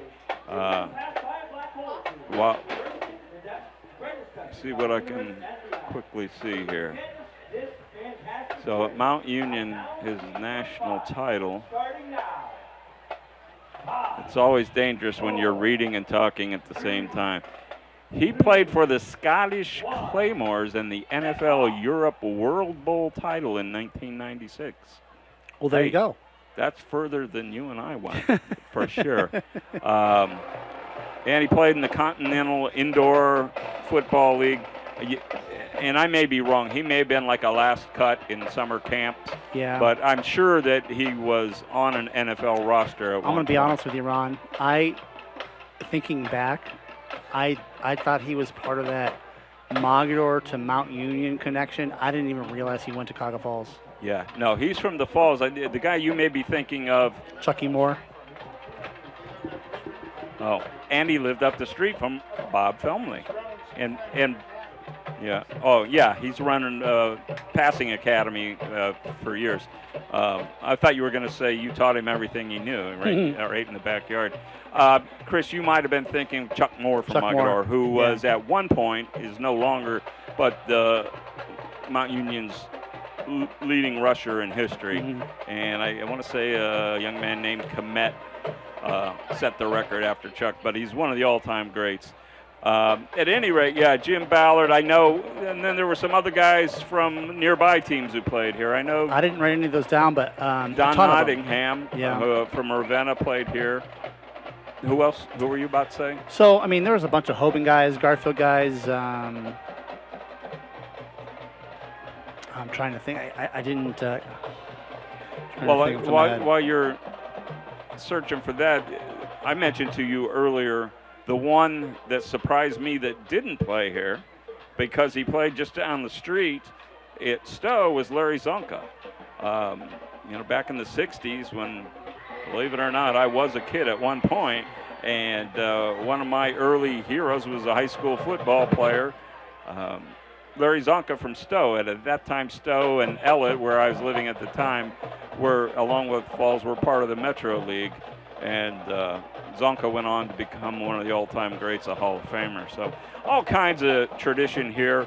Lots of tradition also with their basketball team, and they'll be making the move this coming basketball season to believe to the new school during season. And I see Kenny Johnson's walking in.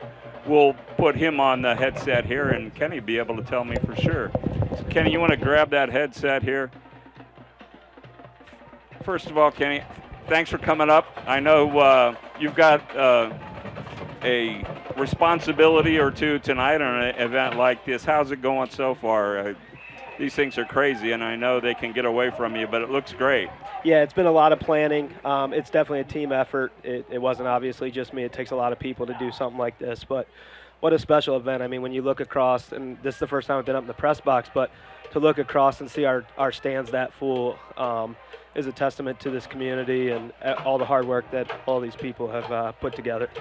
Yeah, we were expecting a big crowd, but this has got to be especially pleasing because you take everybody that's standing in the end zone and you put them in the bleachers, and you've got a sold-out home side of the field. And Barberton seems to have done a pretty nice job following their team, especially for two teams. Falls is 1-2, Barberton's 0-3. The last thing you want is an empty stadium on a festive night, and you have anything but that. There's all kinds of obvious pride and energy in the building. So hats off to you, your staff, and like you said, the committee that was involved in putting this on. I appreciate it. And like you said, two communities that have a lot of pride. Us and Barberton, it's been a great rivalry. It's been a friendly rivalry. To be able to do this with them tonight and for them to be generous and let us do that halftime presentation really meant a lot to us. So we thank Barberton for that as well. Absolutely. So we're going to be at Lambert in 2 weeks, am I right? I got my schedule up here. 3 weeks on October 3rd. Opening night there. Anything you want to share about that, or you want to leave it to be a surprise? It's special. We play a soccer game there tomorrow morning, so we go right from here to a soccer game there tomorrow morning. But I'm telling you, it's a stadium like no other. It rivals like a college stadium. It's super nice, and it's something our kids and our community deserve. And I'm so proud and so happy that they're going to get a chance to play in something like that. You got state-of-the-art turf, beautiful bleachers, and a beautiful press box. Not that we don't fully appreciate where we're at tonight, but we're really looking forward to getting over to that new stadium. Naming rights to Lambert Buick GMC. You want to tell me about that relationship? Yeah, it just came about. We were calling some different people, and Lambert Buick came through, talked to a lot of their people. What great people there at Lambert Buick. They did a great job of communicating with us and telling us what they wanted. It fit our program. We're thrilled to have Lambert Buick as our naming rights sponsor for the new stadium.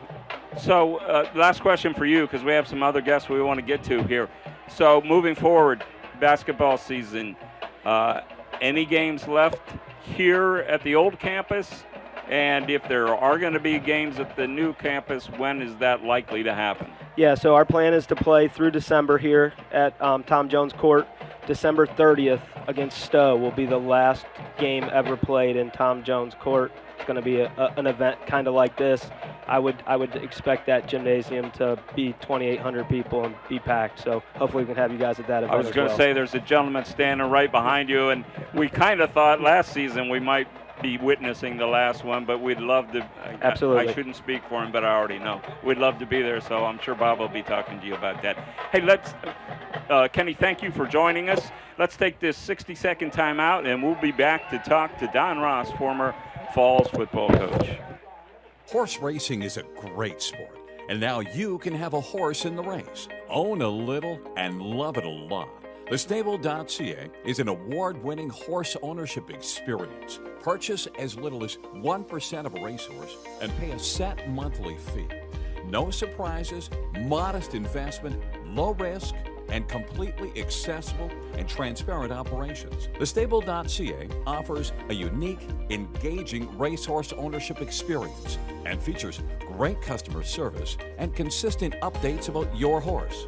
Our innovative video production team tracks your horse's training progress, and clients are encouraged to visit the horses at any time. TheStable.ca is right for harness racing, and if you want to have a horse in the race, it's right for you too. For more information about The Stable, email Anthony at thestable.ca or call 519-400-4263. Okay, we're back here at Clifford Stadium, the last home game for the Cuyahoga Falls Black Tigers here at Clifford Stadium. And we're joined now in the booth by longtime Black Tiger football coach Don Ross. Don, it got to be all kinds of emotions running through you tonight, the time that you spent here, and you know this is it. You know, what are your thoughts? Well, this was always a beautiful place to play. Some people would look at it as a disadvantage, but there's no track pushing you back, so the fans are right on you. Right. And one of the few high school stadiums that has bleachers on both sides, goal line to goal line. And we used to have the end zone capped over here, so when you get a good crowd in here, it was exciting. Yeah, Chris and I were talking a little bit during the game and pregame. Not too many of these type stadiums left anymore.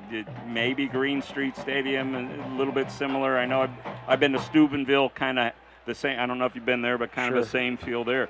But and we feel like we're in the huddle half the time up here. In fact, when we take our headsets off, we can hear what the coach is saying. Would that have been a good idea when you were coaching for us to listen into the huddles, or would we have to have the bleep button handy? Oh, it might have happened a few times. It was always the other guys, not me, so I would tell them not to, to tell them to watch that. And you had to watch, too, what you did because you got the fans right on top of you so they can, your sideline, they can hear everything you're saying and doing, so you had to be careful. So if I got this right, your record here over the years, 77 and 64, that's a few years on the sideline. Yeah, we 15. I had the longest tenure of any coach in the history of Falls. Terry Ross had 14, and in the history of Falls, no other coach went over 6 years. Right. And so between the two of us, we had 29 years, and it was exciting. And with a record like that, you obviously had some really good years in there. Some special memories for you. What years do you remember the best or most fondly? Well, you remember all. I mean, and we won the league championship 6 times, and finished second 7 times. So it was only like 2 years we were not in contention. Right. We just had some great games here, and one of the games that was ironically with Barberton being here when we played over at Barberton, and my dear friend Tim Flossie was the head coach. And that was built up between me and him and all that stuff. Right. And we were down 28-7 at half and came back and won 31-28 in overtime. So that was a very, very exciting game for us. Yeah, I think Chris was on that staff, if I'm not mistaken. Were you on that staff? You're not hearing us, are you? Yeah, that's what he's talking about. Yeah, it's a very young man at the time. Yeah, He's Timmy aged was, remarkably. And I had people, because that was the big game build-up, and everybody was asking me about, well, you're going to play Tim Floss. I said, listen, do I want to beat Barberton? Absolutely. Yeah. I have no desire to beat Tim Floss. So you guys don't understand what we've been through over the years. Yeah, when boy, do we miss him. So it's been a while. I mean, you had a lot of success here. In terms of consistent success, it's been a while. Do you feel like the move to the new stadium energizes the program at all and maybe helps build that thing back up to where it was when you were here? Well, I'm hoping it does. Yeah. I really don't know because I'm not, obviously in the school every day, know what's going on and don't know the kids and stuff. But I would sure hope it would do something because they need to get back going in the right direction again. So I think the last time you and I talked and I saw you was in Joel Morgan's office at Woodridge. Is that where you ultimately ended up retiring from Woodridge? Or? I retired from Woodridge. When I left Cuyahoga Falls, I went to Stowe for 5 years, assistant principal, and then I went to Woodridge my last 2 years, assistant principal and athletic director. Okay. And you had the beautiful daughter of Bernie Factor working for you there at Woodridge, right? Yeah, It's hard to believe how beautiful she is knowing Bernie. Well, thank God the mom was better looking than Bernie. We had to get a dig in, Bernie. If you're listening to this, I apologize, and please don't hurt me. Hey, Don, thanks so much for coming up. What better person to talk to than a guy who did have a lot of success here at Clifford Stadium. And we hope maybe we'll see you in a few weeks over at Lambert Field. I don't know if you have plans to be there, but for sure. But if you do, please come back up and join us, would you? Well, I appreciate this. It was very nice of you. Thanks so much. Thank you. Nice That's Don seeing Ross, you. Former coach here at Cuyahoga Falls High School. We'll take this break, and we'll be back to take a look at first half statistics. Thank you. If your saving for retirement approach involves the phrase, I'll get around to it someday, Edward Jones can help. When it comes to meeting your goals, time can be on your side, and there's no better time than now to get started toward your retirement goals. Or if you're in retirement and want a second opinion, let's talk. Edward Jones financial advisor Vince Rosnack can help. Stop by or call Vince today at 234-571-9913 to set an appointment. Or stop by the office at 529 Canton Road in Ellett, across from Eastgate Plaza. She's a band parent. You want to interview Okay. her? We're back here at Cuyahoga Falls High School, and at halftime, it's the visiting Barberton Magics leading the Black Tigers 21-0. We're being treated to a great band show by the infamous Cuyahoga Falls Marching Tiger Band, and I'm probably getting that wrong, but I think I'm close. Some of these bands have special names, right, Roger? Like the Marching 110 down at OU.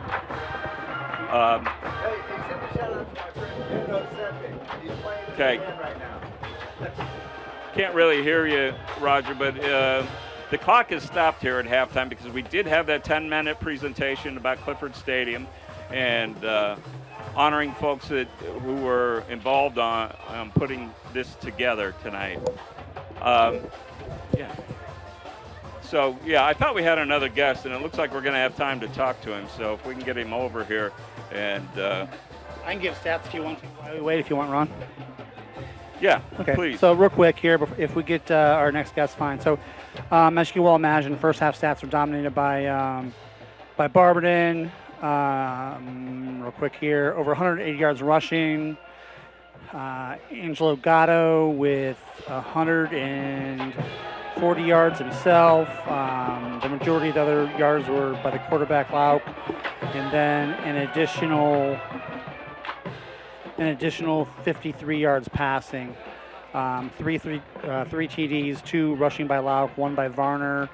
And then Cuyahoga Falls totaled 80 yards rushing and another 15 yards passing. So with that, I'm going to pass it over to let's take this quick opportunity to hear from Edward Jones, and we'll be right back to talk to the Beacon Journal's Michael Bevan. If your saving for retirement approach involves the phrase, "I'll get around to it someday," Edward Jones can help. When it comes to meeting your goals, time can be on your side, and there's no better time than now to get started toward your retirement goals. Or if you're in retirement and want a second opinion, let's talk. Edward Jones financial advisor Vince Rosnack can help. Stop by or call Vince today at 234-571-9913 to set an appointment. Or stop by the office at 529 Canton Road in Ellett, across from Eastgate Plaza. Hear me? Yeah. Back at Clifford Stadium, Ron Whitmer along with Chris Canova. Tonight's halftime performance by the Cuyahoga Falls Marching Band underway. They trail the Barberton Magics 21-0 here at halftime. And boy, we're moving them in and moving them out tonight. What a great night. What a fun atmosphere, except for the score on the board for the Black Tiger fans. But they got another half to go and certainly have moved the ball enough to believe that they can get back in this. But right now we're really excited and pleased to be joined by Michael Bevan, writer from the Akron Beacon Journal. And Michael, I am always one who tries not to take advantage of other people's research. So you had a great article about Clifford Stadium in the we're good in the paper this morning, and rather than spew off a lot of the interesting stories and claim them for my own, I thought he's right here in the press box, so let's see if Michael will join us. So you had all kinds of interesting things to read about this stadium, the history that goes back to, and I'm probably already butchering your research, but back into the 1923 era for the field, and then the stadium 1940. So what are some of the favorite things that you learned when you were taking that deep dive in to write your article for this morning and to get ready for tonight's game? Yeah, I mean, it was just a lot of conversations. Kenny Johnson, the athletic director here at Cuyahoga Falls, was a great resource. Kevin Pass, the current coach, talking to my bosses, my coworkers. And growing up in Akron, I'm from Akron, Ohio. I went to Firestone High School, so I actually came to this field when I was a little kid and saw some games when Firestone played Cuyahoga Falls. But it was really interesting to look back. Some of the stuff I knew and a lot of it I didn't, with all those NFL players that came through here, college All-Americans, Pro Football Hall of Famers. It was really fascinating to see all these different names that you would hear about, and they played here.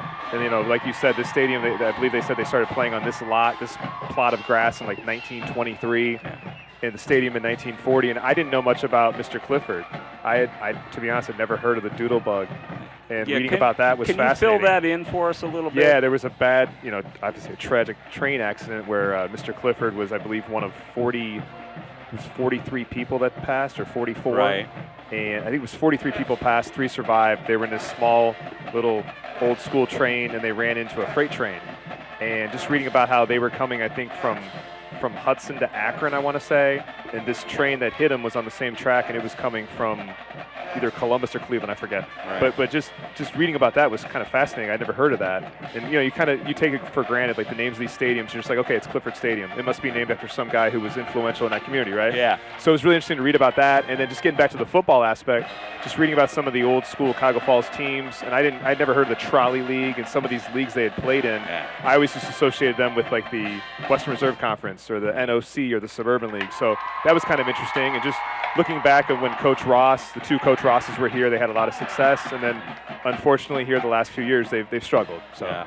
And it's funny, the one league that you left out, because you're way, way younger than me, that I go back to as a kid, was the Metro. The Metro, League. yeah, right. And the Metro League, ironically, a totally different league, but after this season, both basketball and football, all their teams, a new Metro. Falls will be moving into the Metro Athletic Conference. So it's kind of a 360 deal in that respect for the Falls. And I think, though nobody wants to diminish the Metro Athletic Conference, I think for Talmadge, the Falls, and Kent Roosevelt, it's an opportunity to play against more schools closer to them in size. I know I have coached at Talmadge before, so I know even though they're nearly always competitive, they always felt like we're getting beat upon by schools quite a bit bigger than the us. enrollment. And I would assume the Falls, which used to be one of the biggest schools in the area. Look at the stadium. Right? Yeah. And is now not so. It's probably going to be a better fit and give Coach Pass and his team maybe a little better chance to compete on a somewhat more level playing field. So that's the hope, at least, right? Yeah, that's the hope. I think not just with football, but across the board athletically in all sports. You're looking at a school that used to graduate like over 1,000 people. It's crazy. And, I mean, those days are long gone. I mean, they're graduating, I think, like 300, which is still a pretty nice-sized school. Sure it is. But to your point, they are playing against schools that are a touch bigger than them.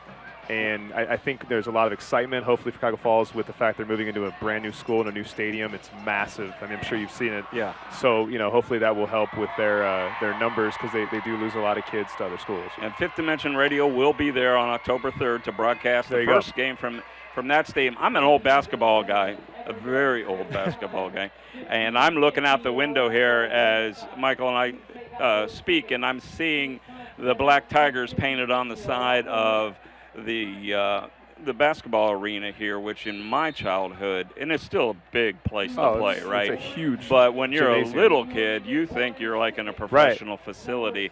And, I know they batted back and forth what they're going to do with that when everything moves over to the new school. But from my perspective, boy, I'd hate to see that go by the boards. Oh, just it's classic. Because it is. Yeah. That's the exact it's right a classic word. gym. I mean, growing up, this gym here at Cuyahoga Falls, Firestone's gym, Copley's gym, all big gyms, right? Yeah. And I mean, as a kid, I got to go to a lot of games at those schools and at Buchtel and Hoban and so forth.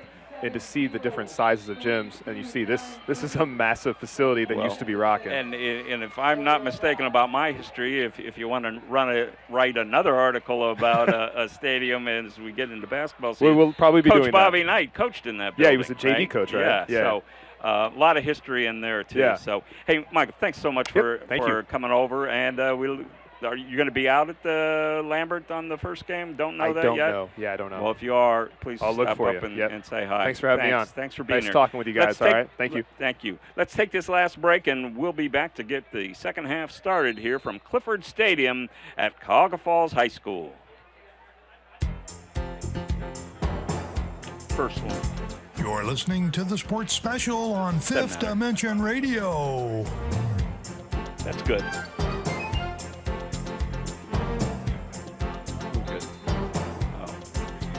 Where's Chris? I don't think we have time. We only got 2 minutes.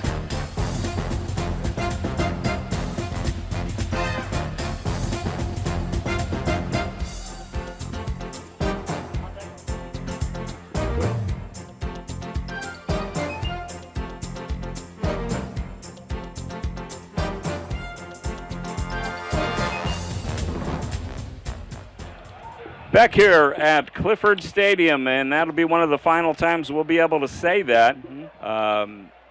Here for the second half, the Falls Black Tigers trail 21-0, and we've got just a couple minutes before we get started here again. Chris, but to me the story of the night's been Barberton on the ground, just having their way up front. Gatto making some unbelievable cuts. He had big yardage up the middle, but he also bounced it outside several times. Actually had one of his, if not his biggest run call back by a penalty. So on the ground at least, it's been Barberton's night. They've thrown a little bit just to keep everybody honest. But at halftime at least, they're pretty much dominating offensively.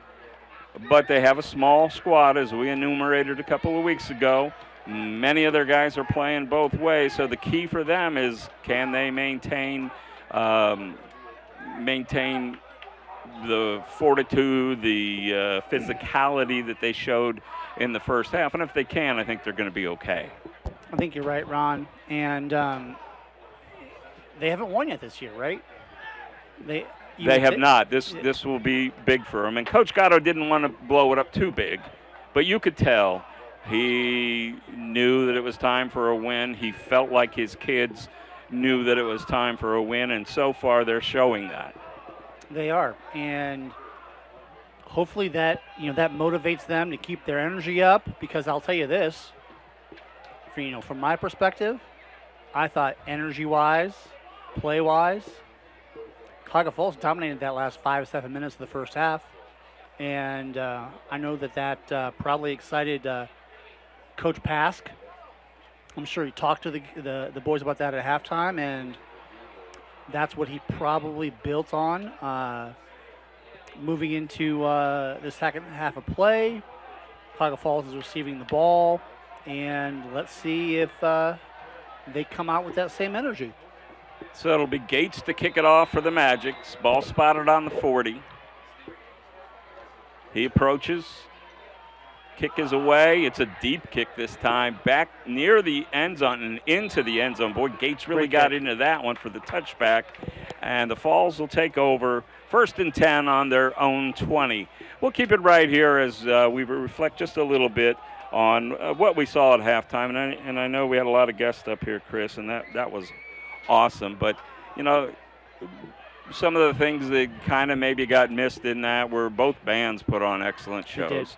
And I know you can normally hear a little bit of that in the background, but high school bands are what makes Friday nights so special beyond just the football. And we were pleased to see that performance. So it looks like it's still going to be Mustafa at quarterback and Coleman behind him in the backfield for the Black Tigers. 1st and 10 from their own 20. Mustafa under center. He'll hand it to Coleman. He's trying to bounce it outside, but no go. He's met by a host of Magic tacklers, and at the bottom of the pile trying to pick up here, looks like 55, and that's Varner. Looks like the Magic's new made a slight adjustment there, kind of like a read defense by that edge linebacker. Nice job. So it's 2nd and 10. Falls trying to get something going.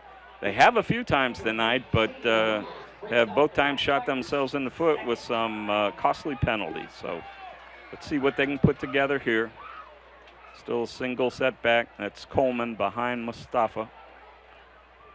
He'll take the handoff again, and again is nowhere to go. He's met by, once again, Varner, and Varner's helped out there by 32 for the Magics. So and that's Micah McWilliams. I think what they were doing the first half is they were just, kind of crashing those ends down, Ron. And now they're just kind of sitting 1 yard deep, right? And they're reading, and they're just not letting him go side to side, making him work a little harder. So is that an adjustment the coaching staff most likely made at halftime, Chris? You would think so, yeah. Mustafa, 3rd and 10. Drops the pass this time, rolling in the near side. He has a man open along the sidelines, but it's ruled out of bounds. So The catch was made by Dominic DeRita, but he's ruled out of bounds, bringing up a 4th and 10 from the Falls 20. Rolled out. Nice little throw there. Just receiver couldn't stay in bounds. So it'll be Elijah Hayes to punt for the Black Tigers.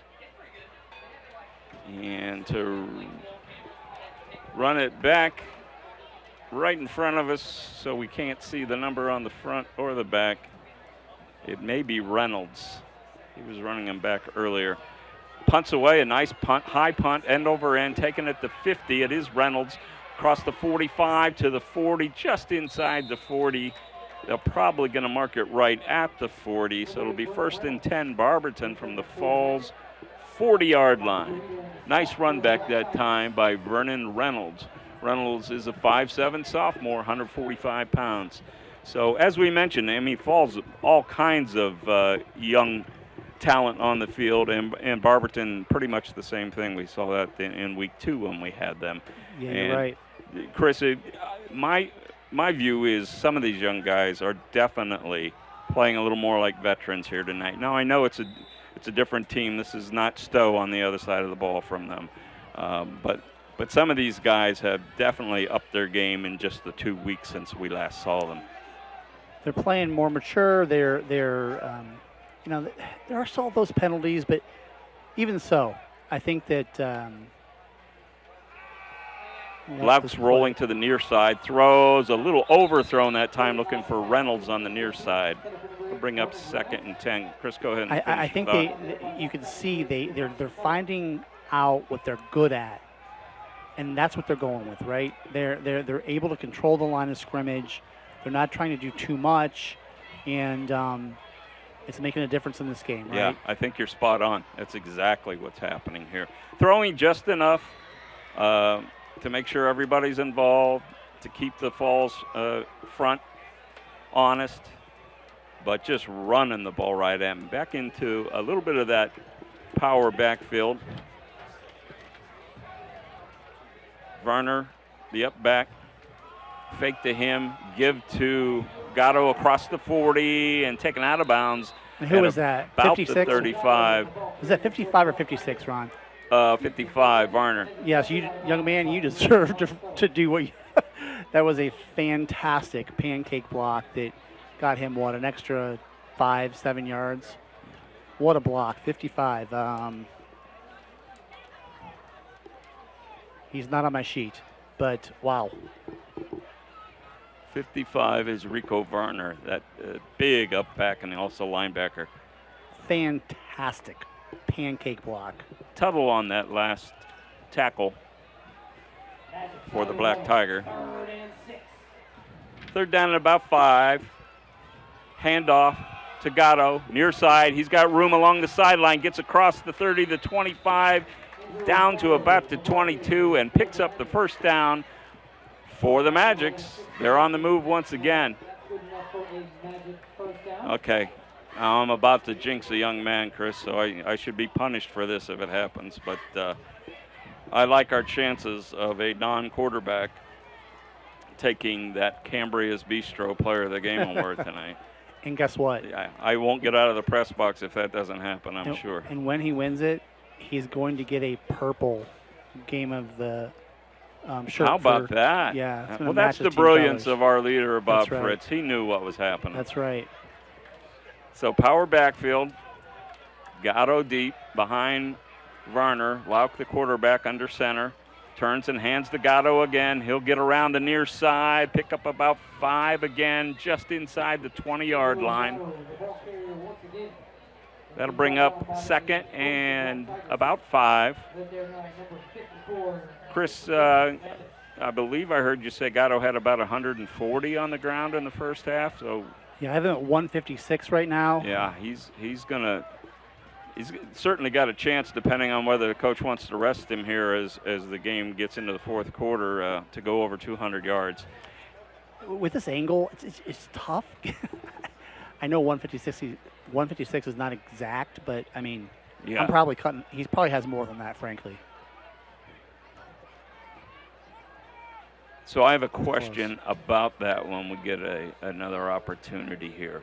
Lauk under center. This time fakes to Gatto. He's looking in the end zone. Wide open is number 32 for the Magics, Micah McWilliams, who's playing good ball on both sides of the line of scrimmage. Catches that touchdown.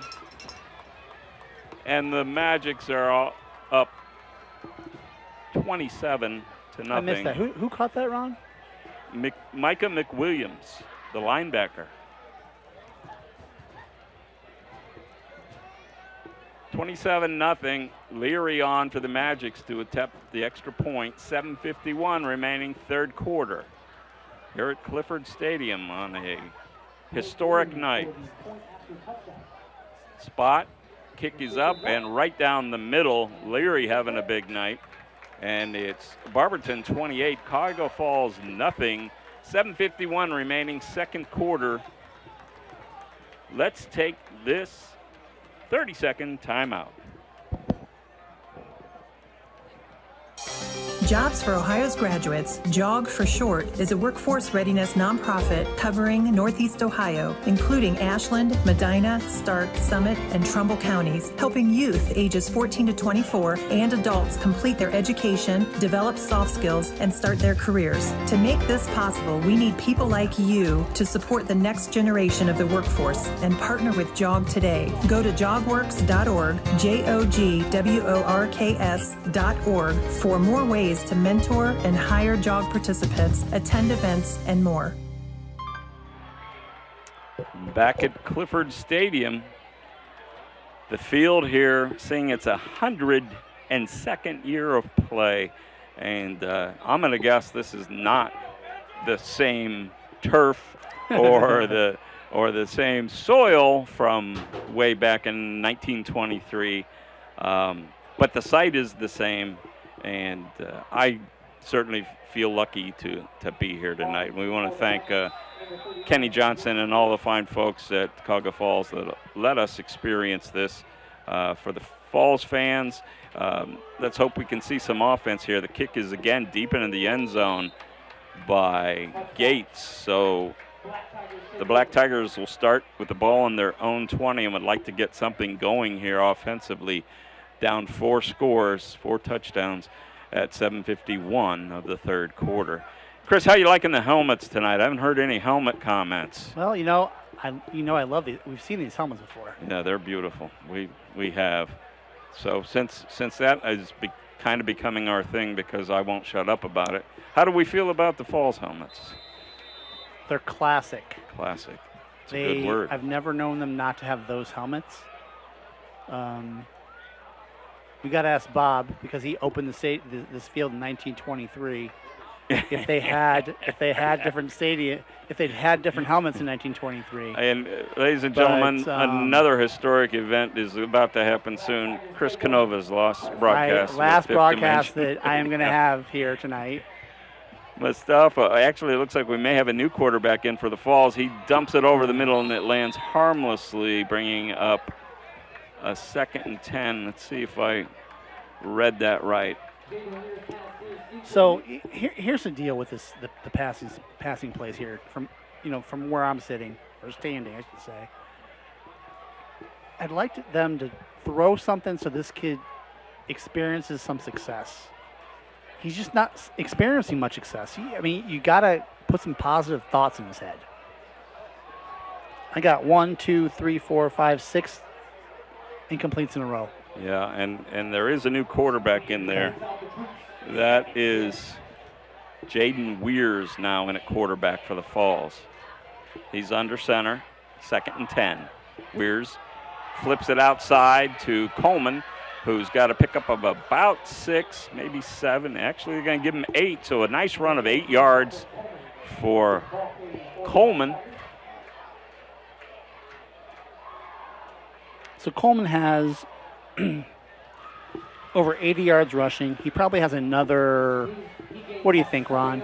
Probably 50 yards called back in penalty? Yeah, very likely. He's just 5'7", but quick as lightning. Strong young man, just a sophomore. So again, another Black Tiger who has a rosy future. Quarterback, hands up the middle to Coleman. Not much there this time. It looks like he'll be stopped in the backfield, bringing up a 4th and 3 for the Falls. Let's see if they punt it away or if they go for it. And we got a timeout. Got an injury, and it looks like number 20 for Barberton. Logan Cunningham. He's down on one knee. 6:48 remaining. Falls, it is Cunningham. Falls trails 28-0. Let's take another 30-second timeout, and we'll be right back. Horse racing is a great sport, and now you can have a horse in the race. Own a little and love it a lot. Thestable.ca is an award-winning horse ownership experience. Purchase as little as 1% of a racehorse and pay a set monthly fee. No surprises, modest investment, low risk, and completely accessible and transparent operations. Thestable.ca offers a unique, engaging racehorse ownership experience and features great customer service and consistent updates about your horse. Our innovative video production team tracks your horse's training progress, and clients are encouraged to visit the horses at any time. Thestable.ca is right for harness racing, and if you want to have a horse in the race, it's right for you too. For more information about The Stable, email Anthony at thestable.ca or call 519-400-4263. So Falls going for it here on 4th down. Pitch to Coleman, running to the near side, and he's tackled for a loss in the backfield. Magics, it looked like maybe Thompson on the tackle that time. Have to see. 38. Actually, his number's 0. So I don't have a 0 on my list. At any rate, whoever it was, great pursuit in the backfield. And that'll bring up a change of possession, 1st down for the Magics. You know, give them credit, Ron, right? I mean, they're not quitting. They're going hard. And the play call side to side against a team that's like a lot faster than them. Maybe not the wisest thing, but I gave them credit for going for it. Yeah, actually, I think it was number 8, Vernon Reynolds, who made that tackle in the backfield. Excellent play.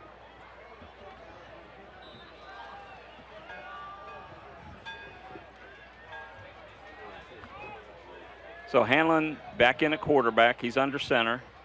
He'll hand off to Gatto. He's got a little hole in the middle. Give him about 3 or 4 on the pickup. Should take the ball inside the 20 to about the 19. So we'll give him 4, bring up 2nd down, 6. 6:17 remaining, 3rd quarter. So please, folks, stay with us. I know it's been a long night. Stay with us for the always exciting Player of the Game announcement in our post-game show presented by Cambria Sweet, or Cambria. Hang on. Handoff by Hanlon to Gatto, running near side, out of bounds, and with that angle, can't tell if he got it. It looks like they're spotting it for the 1st down. Looks like it is. At the 14. So it's the Cambria Bistro. They probably wouldn't appreciate me telling them that they have suites there coming, looking for an overnight stay. Yeah. You know, can we get sued for misstatements like that, Bob? If we can, sue the owner, not the announcer. The announcer's old. We're really giving it to Bob tonight, man. Yeah, I know. He's not going to stand next to the announcer again. He's doing play-by-play in color next week. And please don't sue the owner. We'll all be out of work. Hanlon, handoff to Gatto, again to the near side, inside the 10. Nice spin move, but he may have stepped out of bounds at about the 7. And if he did, that would bring up a 2nd down. So they did not give him the 1st down there. I don't know what's going on here, Ron. Yeah. I don't know what's going on. Okay, they're going to call it 1st and goal now. So. Okay. Ball sitting right on the 10-yard line. Barberton leads 28-0. They're on the Falls 10, 1st and goal. That was weird. Hanlon And we have a whistle before the snap. A timeout by the Falls. So Cuyahoga Falls has taken a timeout here in the third quarter, 5:48 remaining, and we're all paid up for the third quarter. So, I mean, let me say this about the Barberton. You know, we talked at halftime. I think it was you that mentioned it. Last time we saw them, they came out. They looked a little tired. We just wondered if they were going to come out, show some energy, you know, keep control of this game. They have, as a matter of fact, they've, you know, really taken over. And we were talking while we were on the last break, and I think Bob counted, and they have 38, 40 young men on the field, really playing hard. Coach Gatto was mentioned before the game that, you know, these young men have started to really, you know, commit during practice, and that's not easy to do when you're 0-3. So let's give them some credit. And some credit also to Coach Gatto, because he, like many head coaches who have their sons playing for them, I think purposely don't overstate their son's accomplishments. He's never mentioned them to us. Right. And it's not because he's not proud of them, but he wants his team to know everybody matters. But Angelo Gatto has had an outstanding night, and he's in the backfield now behind Varner, takes the handoff, but he's tripped up in the backfield this time. A nice tackle by Giovanni Tuttle, who's really stepped up here in the second half. Bringing up now a second down and goal. And the ball just outside the 10 for a 1-yard loss that time.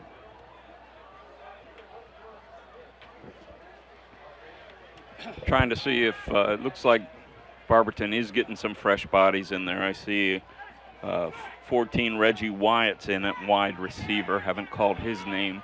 He's going to be wide to the right.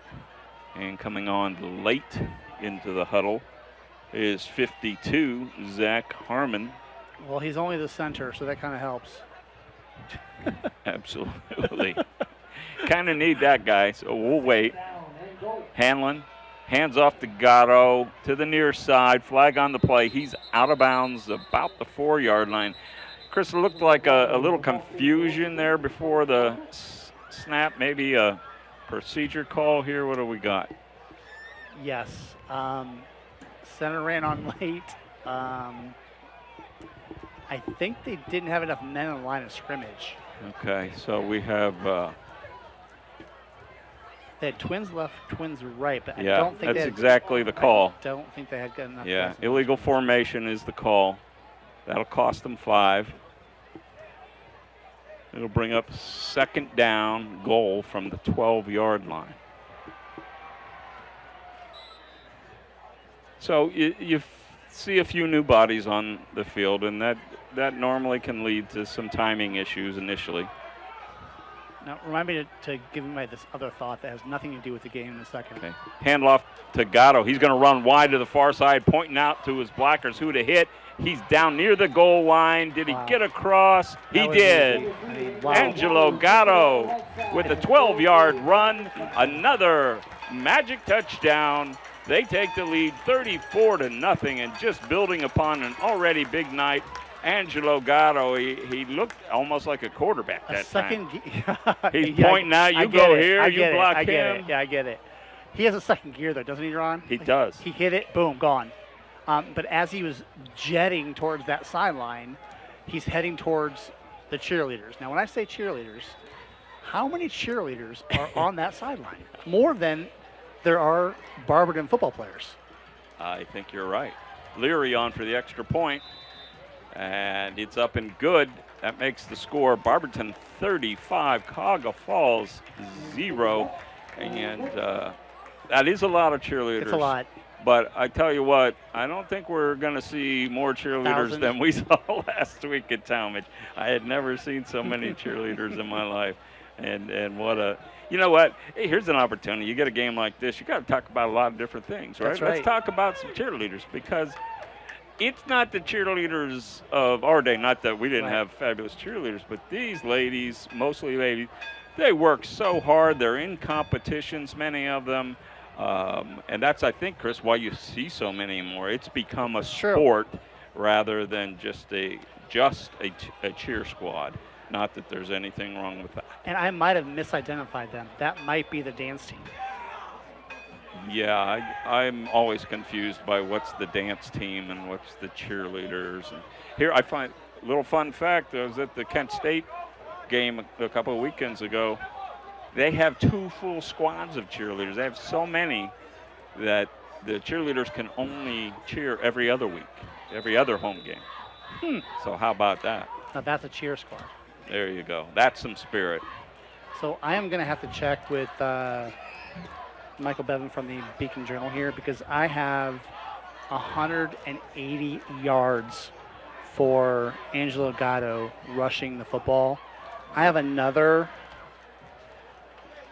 30 yards in receptions. There's our kickoff from Gates, and it goes out of bounds just in front of the pylon at the goal line. That'll be a penalty and bring the ball out to 35. Chris, that reminds me. So I have a question for you. It goes clear back early in the first quarter. So Gatto ran the ball for like a 48-yard touchdown. Flag on the play, but I forget, personal foul, unsportsmanlike, whatever it was assessed from the end of the run.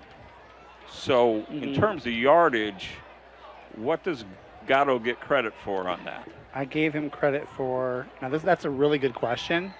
I gave him credit for 40 yards. 40 yards, okay. I gave him credit to the point of the spot. And give me credit for my first really good question of the year. I don't know that I was right. Well, we're going to find that out. Okay. In fact, I'm putting you on that during the next commercial break. I'm sure Michael Bevan from the Beacon probably knows that. And if not, one of the coaches up here will certainly know it. So, 1st and 10. Black Tigers have the ball at the 40-yard line after the penalty. Fake handoff, and then the give up the middle to 20, who is across midfield. And again, number 20 for the Falls is Amir Haynes. Tackle by number 27 for Barberton, Elijah Severson.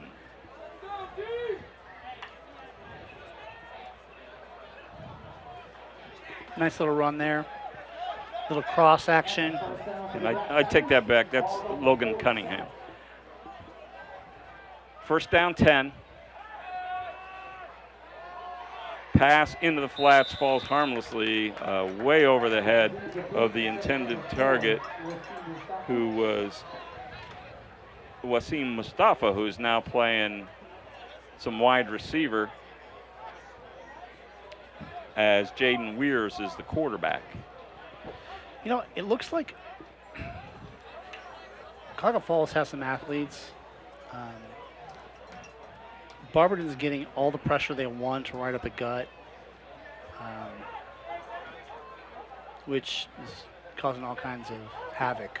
Weirs under center, Warner in the backfield. Weirs sprinting to the near side, has a man open, hits him in the hands, but a great defensive effort that time by Terrian Bailey on the pass defense for the Magics. And unfortunately for Bailey, he may have rolled an ankle a bit. He's a little ginger on it, but I think he's going to stay in there. So a nice play on what otherwise probably was going to be a 1st down for the Black Tigers. Instead, it's 3rd and 10. That was one of the better defensive plays we've seen tonight. Great play by number 7. Yes. And Bailey comes to the near side. You know, we don't see quarter. I'm sorry, Chris. What's but that? Angelo Gatto just gave a big response to something down below, so we'll see what it was. Into the backfield is the Barberton defensive front. We got a tackle by 2 Magics. Braden Lauk was in there from his DB position, along with Jamar McCray. So the Magics are feeling it. They're bringing, you know, they're just at this point in the game overpowering Cuyahoga Falls. And, you know, the Tigers are just kind of, I can't do anything to stop it. Now, we didn't mention this, but it is a running clock, so time is moving pretty fast. A minute to go in the third quarter. The marker on the field says 4th down. Scoreboard says 3rd down. 16 to go. The screen pass is dropped over the middle by Madden Horner. And I believe it was 4th down. So turning it over on downs at their own 47-yard line is Falls. And that'll bring the Barberton Magics back on the field. As Chris said, with a running clock here right at the tail end of the third quarter, 46 seconds remaining. The Magics lead 35-0. So next week, I'm calling this one the Backyard Brawl. Schools that are about 2 miles from each other. That Bob Fritz said he used to go to the games at Ellett and could see the lights from Mogador Stadium. So that's how close these schools are. They played for the first time either in forever or ever last year. I got a chance to see that game. It was very entertaining. Mogador pulled away late. So very interested to see what happens next week. For me, alma mater for both schools, but especially graduated from Mogador. So we'll have fun, and Bob and I will tease each other endlessly all night next week from Mogador. Got a new tailback in for Barberton, Jalen Posey. Hanlon, the quarterback, chased out of the pocket, throws over the middle. Looks like it's caught just short of the first down. And it's caught by number 9, Noah Wright. So Wright, kind of the forgotten man since the first half, catches his first here in the second half for 9 yards, brings up a 2nd down 1. And that's the end of the third quarter with a score, the Barberton Magics 35, the Cuyahoga Falls Black Tigers 0. Let's take this 30-second timeout. If your saving for retirement approach involves the phrase, "I'll get around to it someday," Edward Jones can help. When it comes to meeting your goals, time can be on your side, and there's no better time than now to get started toward your retirement goals. Or if you're in retirement and want a second opinion, let's talk. Edward Jones financial advisor Vince Rosnack can help. Stop by or call Vince today at 234-571-9913 to set an appointment. Or stop by the office at 529 Canton Road in Ellett, across from Eastgate Plaza.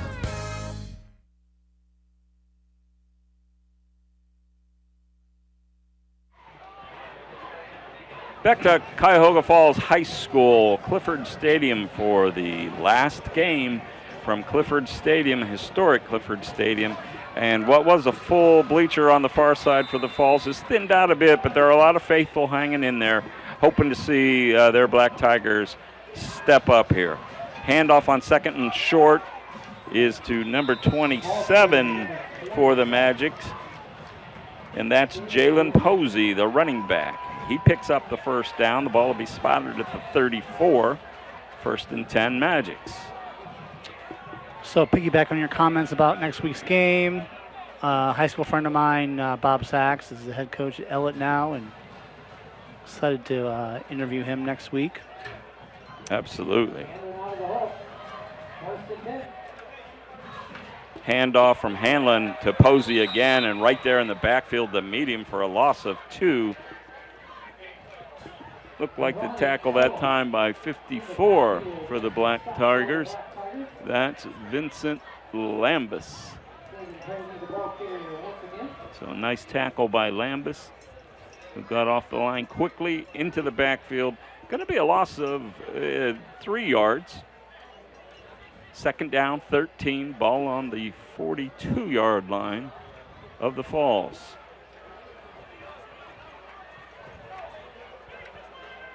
Hanlon takes a snap, looks deep this time. Deep. The ball is overthrown on the near side. The pass intended for Reggie Wyatt falls harmlessly out of bounds. It'll bring up 3rd and 13. Why we have these, and this time's going to go pretty quick here, but some Hall of Famers and Pro Bowlers that played here last night here at Clifford Stadium. Len Dawson played here. Wow. Yeah, how about that? Dante Lavelli, Pro Football Hall of Famer. Unbelievable. Former Hudson grad. Snap to Hanlon. Give to Posey. Hit again quickly behind the line of scrimmage. He falls across the line of scrimmage for a gain of about 1. It'll bring up 4th and 11. Down at the bottom of the pile, looks like 21 for the Black Tigers. Angelo Capretta with the tackle.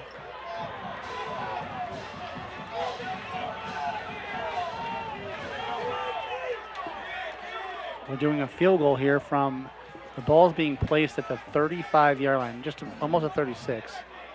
But they're going to try a field goal, which is going to make this a 52-yarder. This is Gates, who handles the kickoff and the punting. Gatto running on late for the Magics. 52-yard attempt by Gates. He's got the leg. If he can split the uprights, he gets into it. A lot of leg, but I think it's going to go just short and to the left. But a valiant attempt, Chris. I like it. Did not miss by much, and why not? You got to find out what you got, right? That might be a kick that could win the game later here in the season. So great choice. I think both of us agree by Coach Gatto that time. And Gates with a beautiful kick. Just a little short and just a little bit wide to the left. Gates is a senior, one of the few seniors, 6'2", 185, punter and kicker.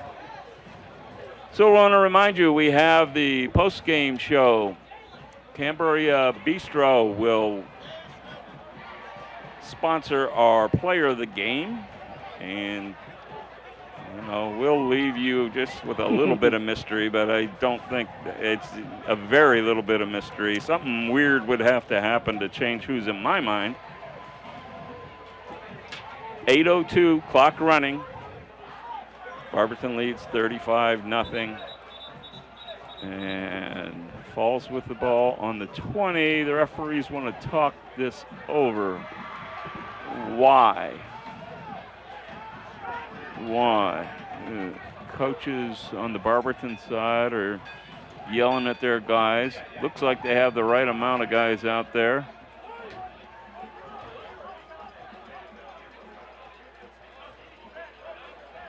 So a lot of discussion. Could this have anything, Chris, to do with the missed field goal? Yeah, I don't think so, right? It's spotted on the 20. It's a touchback, so they're on the 20. Whatever it is, they've sorted it out, and it'll be Falls 1st and 10 from their own 20. Back to pass and drop that time.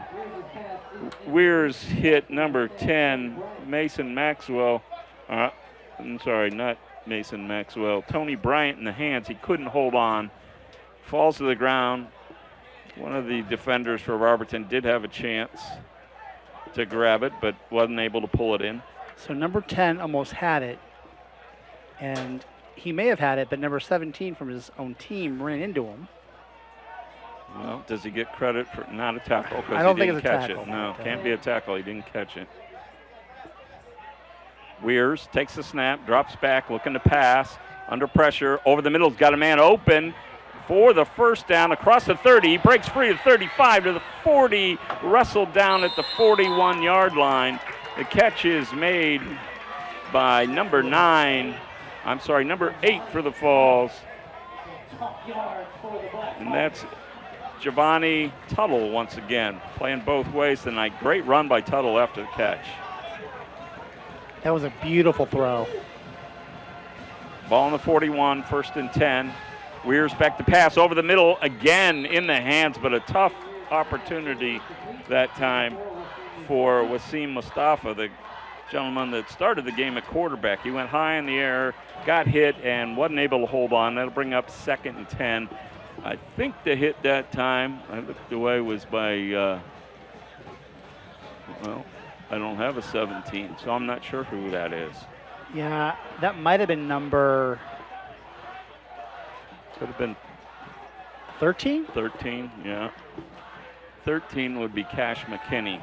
Pass this time into the flat, taken down and near the first down after the run after catch. And we got we have an official down. That's not good.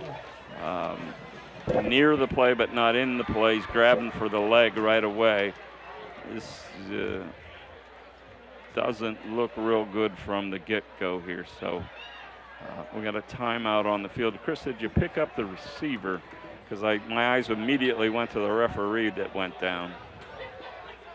I didn't. I thought it was. It kind of looked like Coleman, who was out on the field. Yeah. Zach Coleman, the running back. So I was going to say number 10, but it might have been number 1. Well, 10 would make more sense. That's Tony Bryant. Although Madden Horner also a wide receiver. Tony Bryant's the tight end. The official is up. And looks like he's going to gut it out. So nice job by the official. He's limping a little bit. He's actually heading towards the sideline. So maybe. Might have been 17 as well. Maybe he is going to leave. I mean, with 5:44 remaining in fourth quarter in a 35-0 game, Chris, I think his fellow officials are saying, yeah, no sense pushing this here, right? Let's not extend the energy. We need, just like players, we need the officials to be in good condition at game time. So hopefully, I don't know the gentleman. He's taking a look at his knee, and the trainer's going to head over and help him out. So he looks like he'll be all right. Weir's rolling to the right this time. Looks deep. Nice deep ball. He's got a man, and it's caught inside the 10, inside the 5, and a beautiful throw and catch. The catch is by number 11, Jordan Luster. You know, I think that's who caught the ball last time, Ron. Yeah, it may well have been. Beautiful both pitch and catches, they like to say, right, Chris? Mm-hmm. Right on the numbers. Big, strong arm from Weirs. And, wow. He's the senior, 6'1", 200, and showed a cannon on that one right on the money. So inside the 5-yard line, the Black Tigers trying to get on the board here. 4:38 remaining, fourth quarter.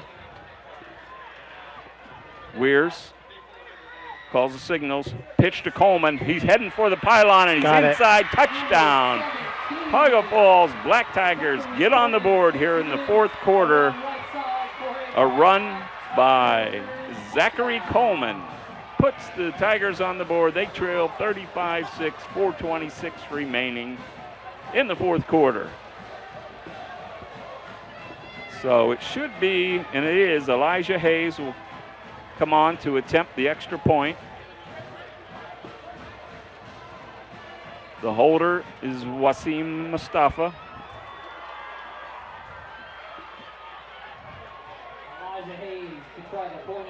Late man coming on the field for the Falls. Thalen Brooks. Snap, spot, bad snap. Brooks rolls, throws it to Gatto near the goal line, but he stopped short. A nice defensive effort that time by Posey for the Magic. So they'll deny them the extra point. 4:26 remaining, fourth quarter. It's Barberton 35, Cuyahoga Falls 6. Let's take this 30-second timeout. Jobs for Ohio's Graduates, JOG for short, is a workforce readiness nonprofit covering Northeast Ohio, including Ashland, Medina, Stark, Summit, and Trumbull counties, helping youth ages 14 to 24 and adults complete their education, develop soft skills, and start their careers. To make this possible, we need people like you to support the next generation of the workforce and partner with JOG today. Go to jogworks.org, jogworks.org, for more ways to mentor and hire JOG participants, attend events, and more.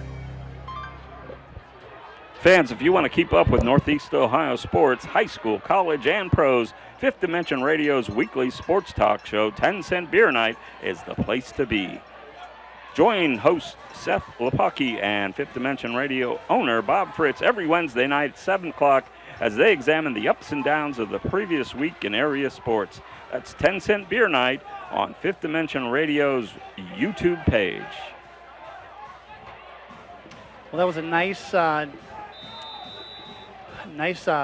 by the quarterback. Great catch by that young man. And way to punch it in there. No quitting these Tigers.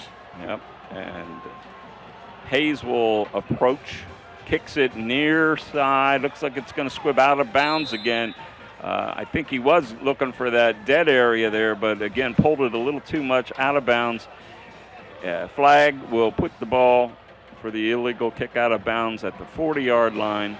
And let's see what Barberton does here, Chris. I don't know if they just try to grind it out here with some backups. I mentioned before, I saw Gatto, let's just say, wasn't the happiest guy then after receiving some news here on the sideline. So I'm thinking he may be not getting that chance to go over 200 yards. He's standing on the sideline right here. So. Yeah, I don't see him out there. Regardless, whether he goes over 200 or not, it's not the point. The young man had an amazing night on the ground. A lot of tough yards and a couple of really big runs, including one that was called back from a touchdown. So this is interesting. So last time the ball was kicked out of bounds, they put it down at the 40. This time it's at the 35. So I obviously missed something the first down. Any rate, first time. Hanlon takes a snap, throws it out of bounds. His intended receiver on the far side was Vernon Reynolds. Not sure on that one. I mean, trying to get Hanlon a little work maybe, although now he's just coming to the near side to get the play. He's got Reggie Wyatt out there at wide receiver. Okie doke. So, 2nd and 10. Looks like I can go spread again. Wyatt and Thompson to the near side. Haven't called Clee Thompson's name a lot tonight. Hanlon takes the snap, hands to Posey. Posey breaks it outside for a minimal gain, if any, which will bring up a 3rd down and about 10. Clock still running, just over 4 minutes remaining. Man, you can tell the difference, right? Like the 2nd gear, 3rd gear that Gatto has. Yeah, absolutely. So we are back under the 30-point threshold, so the clock will stop out of bounds or incomplete. But after the running play, it's rolling. Speaking of rolling, Hanlon rolls to the near side and is swallowed up in the backfield. Nice play by the defensive end. Got some pressure up the gut. Quarterback had no choice but to kind of eat the ball there. Yeah. Nice job that time by Angelo Capretta again. He's had a nice night defensively for the Black Tigers. I got him with 5 tackles. He may have more than that. Some of the team tackles, it's hard to pick up. Falls calls timeout.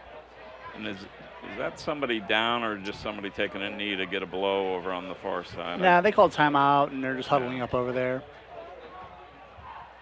So quick timeout, and the Falls Tigers are right back out on the field. 3:29. They trail Barberton 35-6.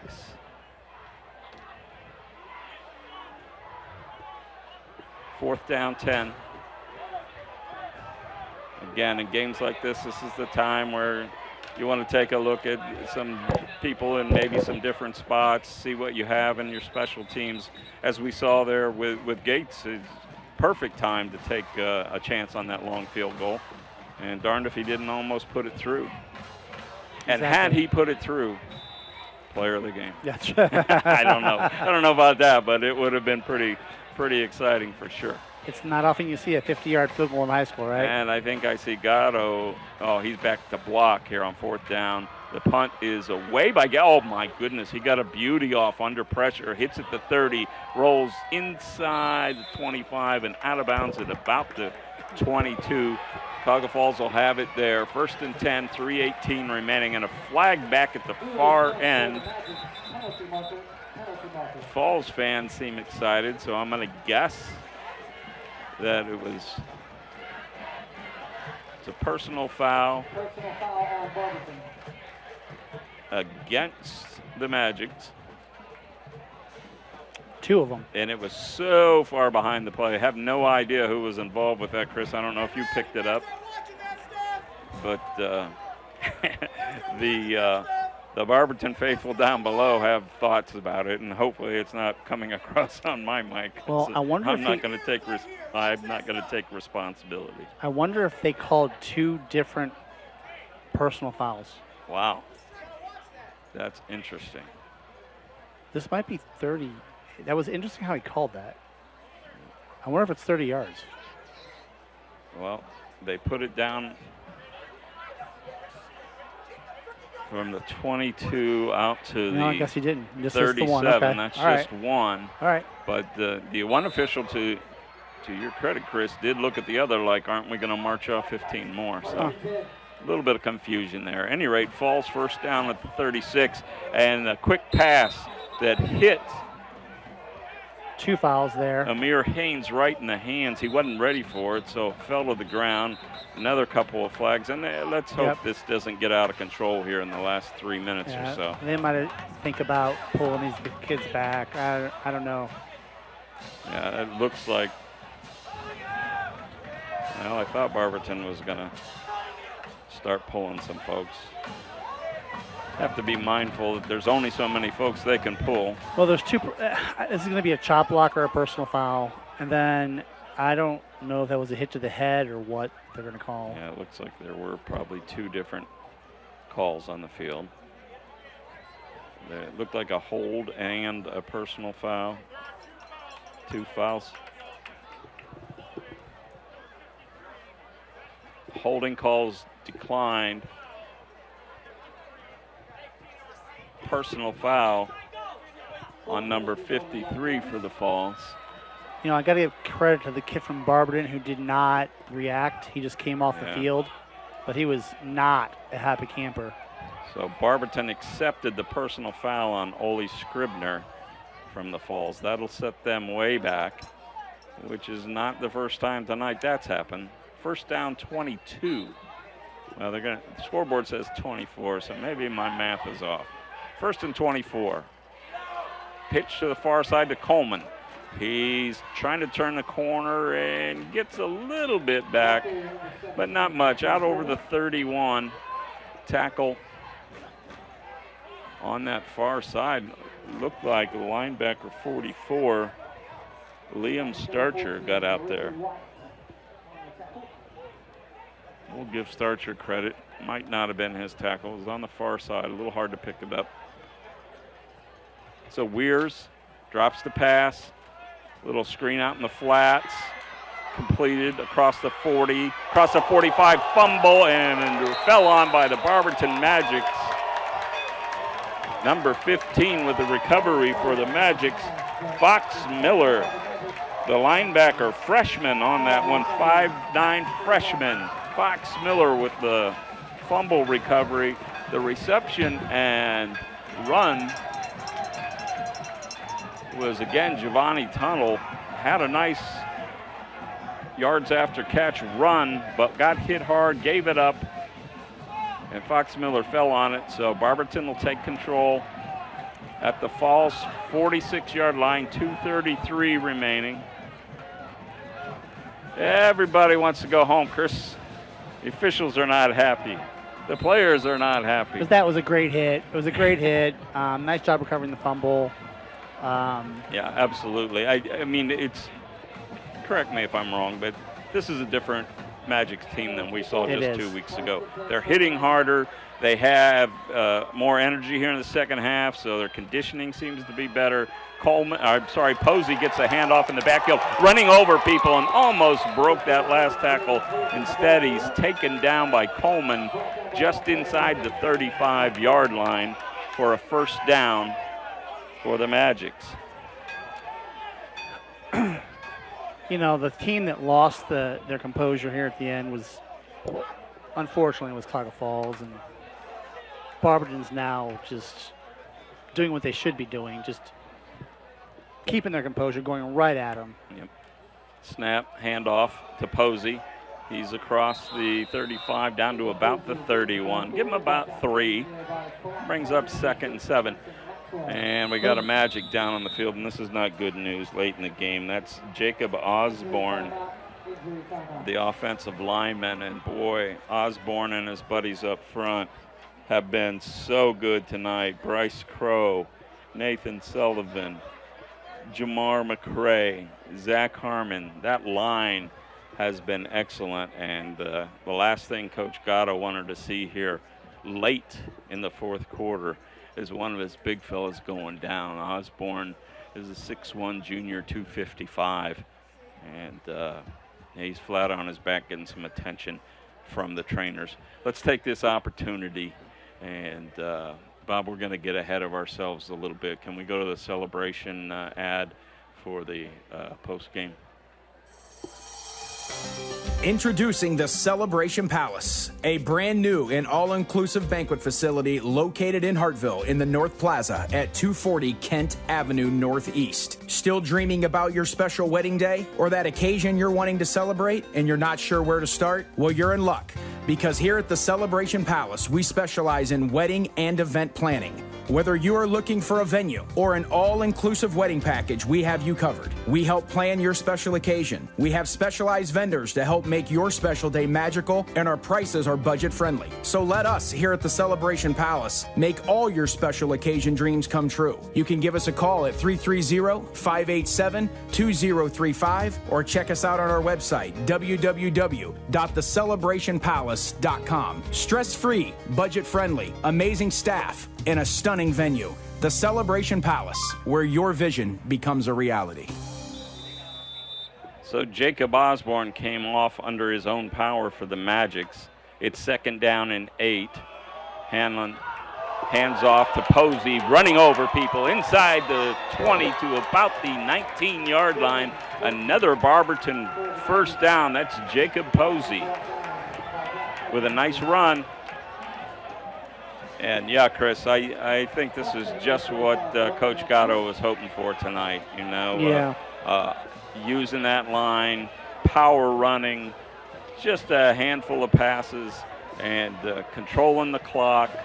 Just really, really an upgrade from what we saw 2 weeks ago. I would agree. Big, strong kid at tailback, running the ball right up the gut, and just running over people. Hand off in the backfield again to Posey. This time he's tackled and knocked out of bounds. Oh, and a late hit. Totally unnecessary that time. That should probably be an injection. Falls number 33. That is Valen Brooks. That is ridiculous. Posey was well out of bounds for at least 2 Mississippi and got hit hard. And, you know, I don't know what was in Brooks's head. He did look like he was maybe lost and didn't really realize where he was. In his defense, the kid from Barberton was not down. Yeah, exactly. He wasn't down. And you put that together with he had that look of, I didn't even realize I was out of bounds. So we'll give him the benefit of the doubt. But the call will move the ball inside the 10. 1st and goal for the Magics. It is interesting. Okay, that is a very class move by Coach Gatto. Hanlon just kneed it down. Going to let the clock run here with 1:02. So they're not going to rub it in, it appears. And you're right, Chris. You know, a team that's 0-3, the temptation is there to say, hey, let's put some stats up on the board for our guys. So hats off to Coach Gatto. Yeah. They're going to let this run down, play clock run down, and either take a knee just before it runs out or take the loss. They're going to take a knee again, and that should do it. I think we're under 35 there when they actually stop. So, big night for the Barberton Magics, who were 0-3 coming in, but showed their dominance pretty much from the opening kickoff. Here at a big night for the community of Cuyahoga Falls, and certainly not happy that it turned out this way for the Black Tigers and their fans, but they got a lot to look forward to, both on the field and at the field, because in 3 weeks they're going to be playing on a new surface.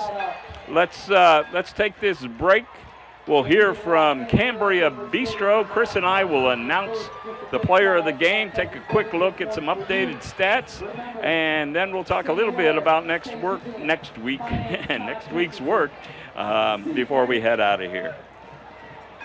Hi, this is Ronnie Kemmer, owner of Cambria's Bistro. We are located in the heart of downtown Wadsworth at 132 Main Street. Cambria's Bistro is a family-owned establishment that brings together the best of two worlds, the rich traditions of Italian cuisine and the contemporary favorites of a pub and grill. Reservations are not required but recommended by calling 330-331-5282 or 330-331-5357. We offer a casual dining atmosphere that is great for a family dinner, date night, or a special celebration. We feature a wonderful wine list with selections from Sicily to Napa Valley. We also have a great bar menu with specialty cocktails, many beers, on-tap beers, ciders, and seltzers. Cambria's Bistro also features San Pellegrino sparkling water. We are located in the heart of downtown Wadsworth at 132 Main Street. Come see us soon.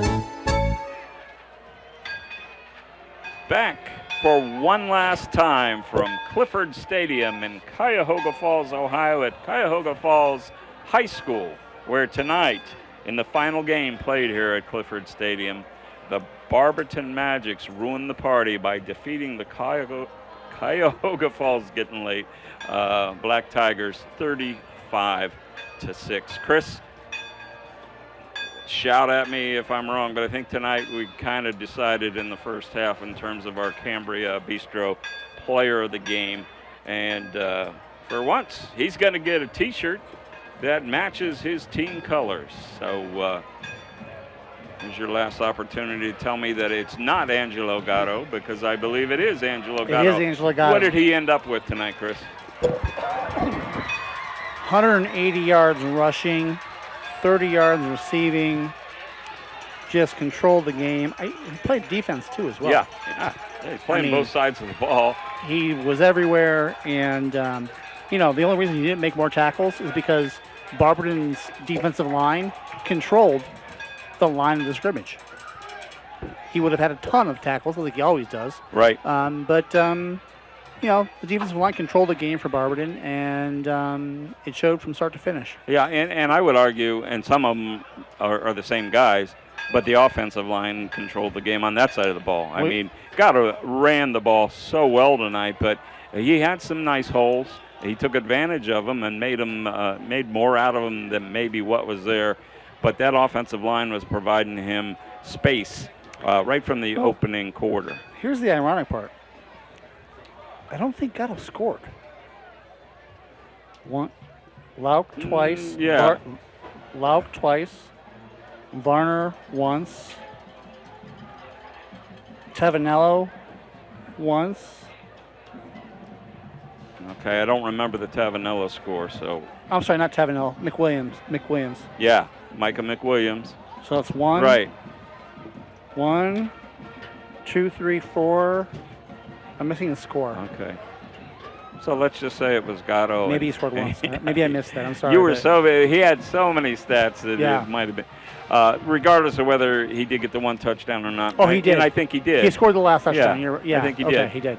So he had a score, but the yards and the way he got him, he had some big runs. He did. But the amount of 5, 6, 7-yard carries just wore down the Black Tigers up front along with his line, and it was very impressive. Like I said, we saw the same team 2 weeks ago, and I know, no slight to the Black Tigers, but the Stowe Bulldogs were a tougher matchup.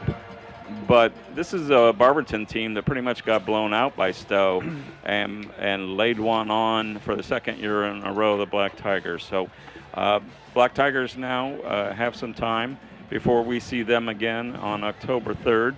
Hopefully they'll stay healthy. They'll build upon what they were able to do here. It was good to see them get a late score. You get beat 35-6, and you think it was a terrible night and nothing good happened. But I would argue a lot of good things happened. But the bad things that happened were crazy penalties, especially in the first half. And this seems to be a recurring story for us in the games that we cover. Teams do well in the first half, but make mistakes, keep themselves off the scoreboard. And then in the second half, this time, it was the Black Tigers who wore down a little bit. I agree 100%. I would say that Stowe plays these Magic tonight. Yeah, I don't know if Barberton beats Stowe, but saying that, I don't think it's the same game. I think the opportunities that presented themselves the first time against Stowe, Barberton probably takes advantage of a few more of those because they're a more mature team. They know what they can do. They wouldn't be trying to do things that they can't, and that makes a difference. Clearly, Cuyahoga Falls is a young team. They are a young team. They need to mature, and they're on the right track. I think Coach is doing a good job with them, and they're a lot better than you can't tell by the score, right? Right. But right. I think they're a lot better than the scoreboard shows, to your point, and a lot to look forward to. And one of the things we didn't talk to because there was so much going on tonight, they're moving to a league that has several teams that play on much the same level that they currently are. Yeah. Springfield and several Norton, Ravenna, Kent, and the others that are all on, that play a schedule that's similar to Cuyahoga Falls. Yeah. And I think they're going to start experiencing much more success in the near future. Yeah, and you missed it because it was during your break when you didn't have the headset, but Michael Bevan and I did talk about that a little bit, and he agrees, that you got to get through this season with kids still engaged. And here's another side benefit of tonight, I hope the preponderance of fans that turned out for this big game, many of whom haven't been here in a while, saw a product they can be proud of. If they're solely looking at the scoreboard, maybe they missed that. But I got to believe most of them saw some of the young talent that's on this team that will serve them well as they move over to the new stadium, Lambert Stadium, later this year, and they come back next season in a different league, to your point, that they should be a little more competitive in. So we're going to take one final 30-second timeout. We'll come back and briefly talk about next week's matchup, and we'll wrap it up.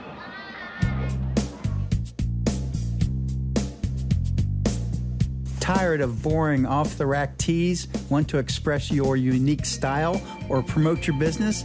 How about create an unforgettable memory? Call us at Screen Print Original, 330-414-1635, 330-414-1635. We bring ideas to life. We offer high-quality DTF transfers on a variety of apparel, ensuring vibrant colors and lasting designs, from custom creations to bulk orders, all for you. If you have an idea, give us a call at 330-414-1635, 330-414-1635. You can also drop us a line at screenprintoriginal@gmail.com. We look forward to serving you. Ron Whitmer along with Chris Canova here at Clifford Stadium for one last time. A lot of people to thank. First of all, as always, Bob Felmley, our engineer extraordinaire, who keeps the ship upright each week, and sometimes that's more challenging than others. And I was going to offer Bob some medication a little earlier tonight, but he pulled through without any help. Our owner, Bob Fritz, Roger McLean, that was up with us to help out a little bit, and our halftime guest. What a great pleasure it was to talk to Kenny Johnson, the athletic director here at Cuyahoga Falls, former Falls Black Tiger head football coach Donnie Ross, who had tons of success here, and then finally Michael Bevan from the Akron Beacon Journal, who had a lot of background on Clifford Stadium, the history here, and it was great to be joined by him. So next week, Chris, the Backyard Brawl. Ella goes to Mogador for the second year of a 2-year series. I personally hope that they'll continue to play that, because years ago it didn't make any sense. Mogador was so small and Ellett was so big. Ellett's not quite as big anymore. Mogador desperately needs some games. Ellett needs some opponents that they can be competitive with. So I think it's a great idea and a great matchup. I'm really looking forward to it. What are your expectations looking at next week's game? Well, I think that Mogador knows who they are, and they build on that every year. You can count on the quality and the style of football, and you know you're going up against when you play Mogador, and you can't say that for Ellett. They may have some athletes. They have a brand new coach, used to be the head coach at Akron Garfield with a steep tradition. That being said, first year over at Ellett, and from what I hear or understand, they're pretty solid, and I expect a good quality, close game. A bigger school facing a smaller school powerhouse, and I'm looking forward to it. Yeah, absolutely. As they like to say in Mogador, tradition never graduates. So their tradition is still there. There's been some turnover in the community, and they haven't been quite as strong in the last couple of years. Talked to Coach Matt Adorney just a week or so ago. He's really looking forward to this one. So we'll gather background from Coach Sachs, Coach Adorney, and we'll be back with you next Friday night here on Fifth Dimension Radio. For Chris Canova, I'm Ron Whitmer. The final score for the last time from Clifford Stadium in Cuyahoga Falls, Ohio, Barberton 35, Cuyahoga Falls 6. Have a good night, everybody.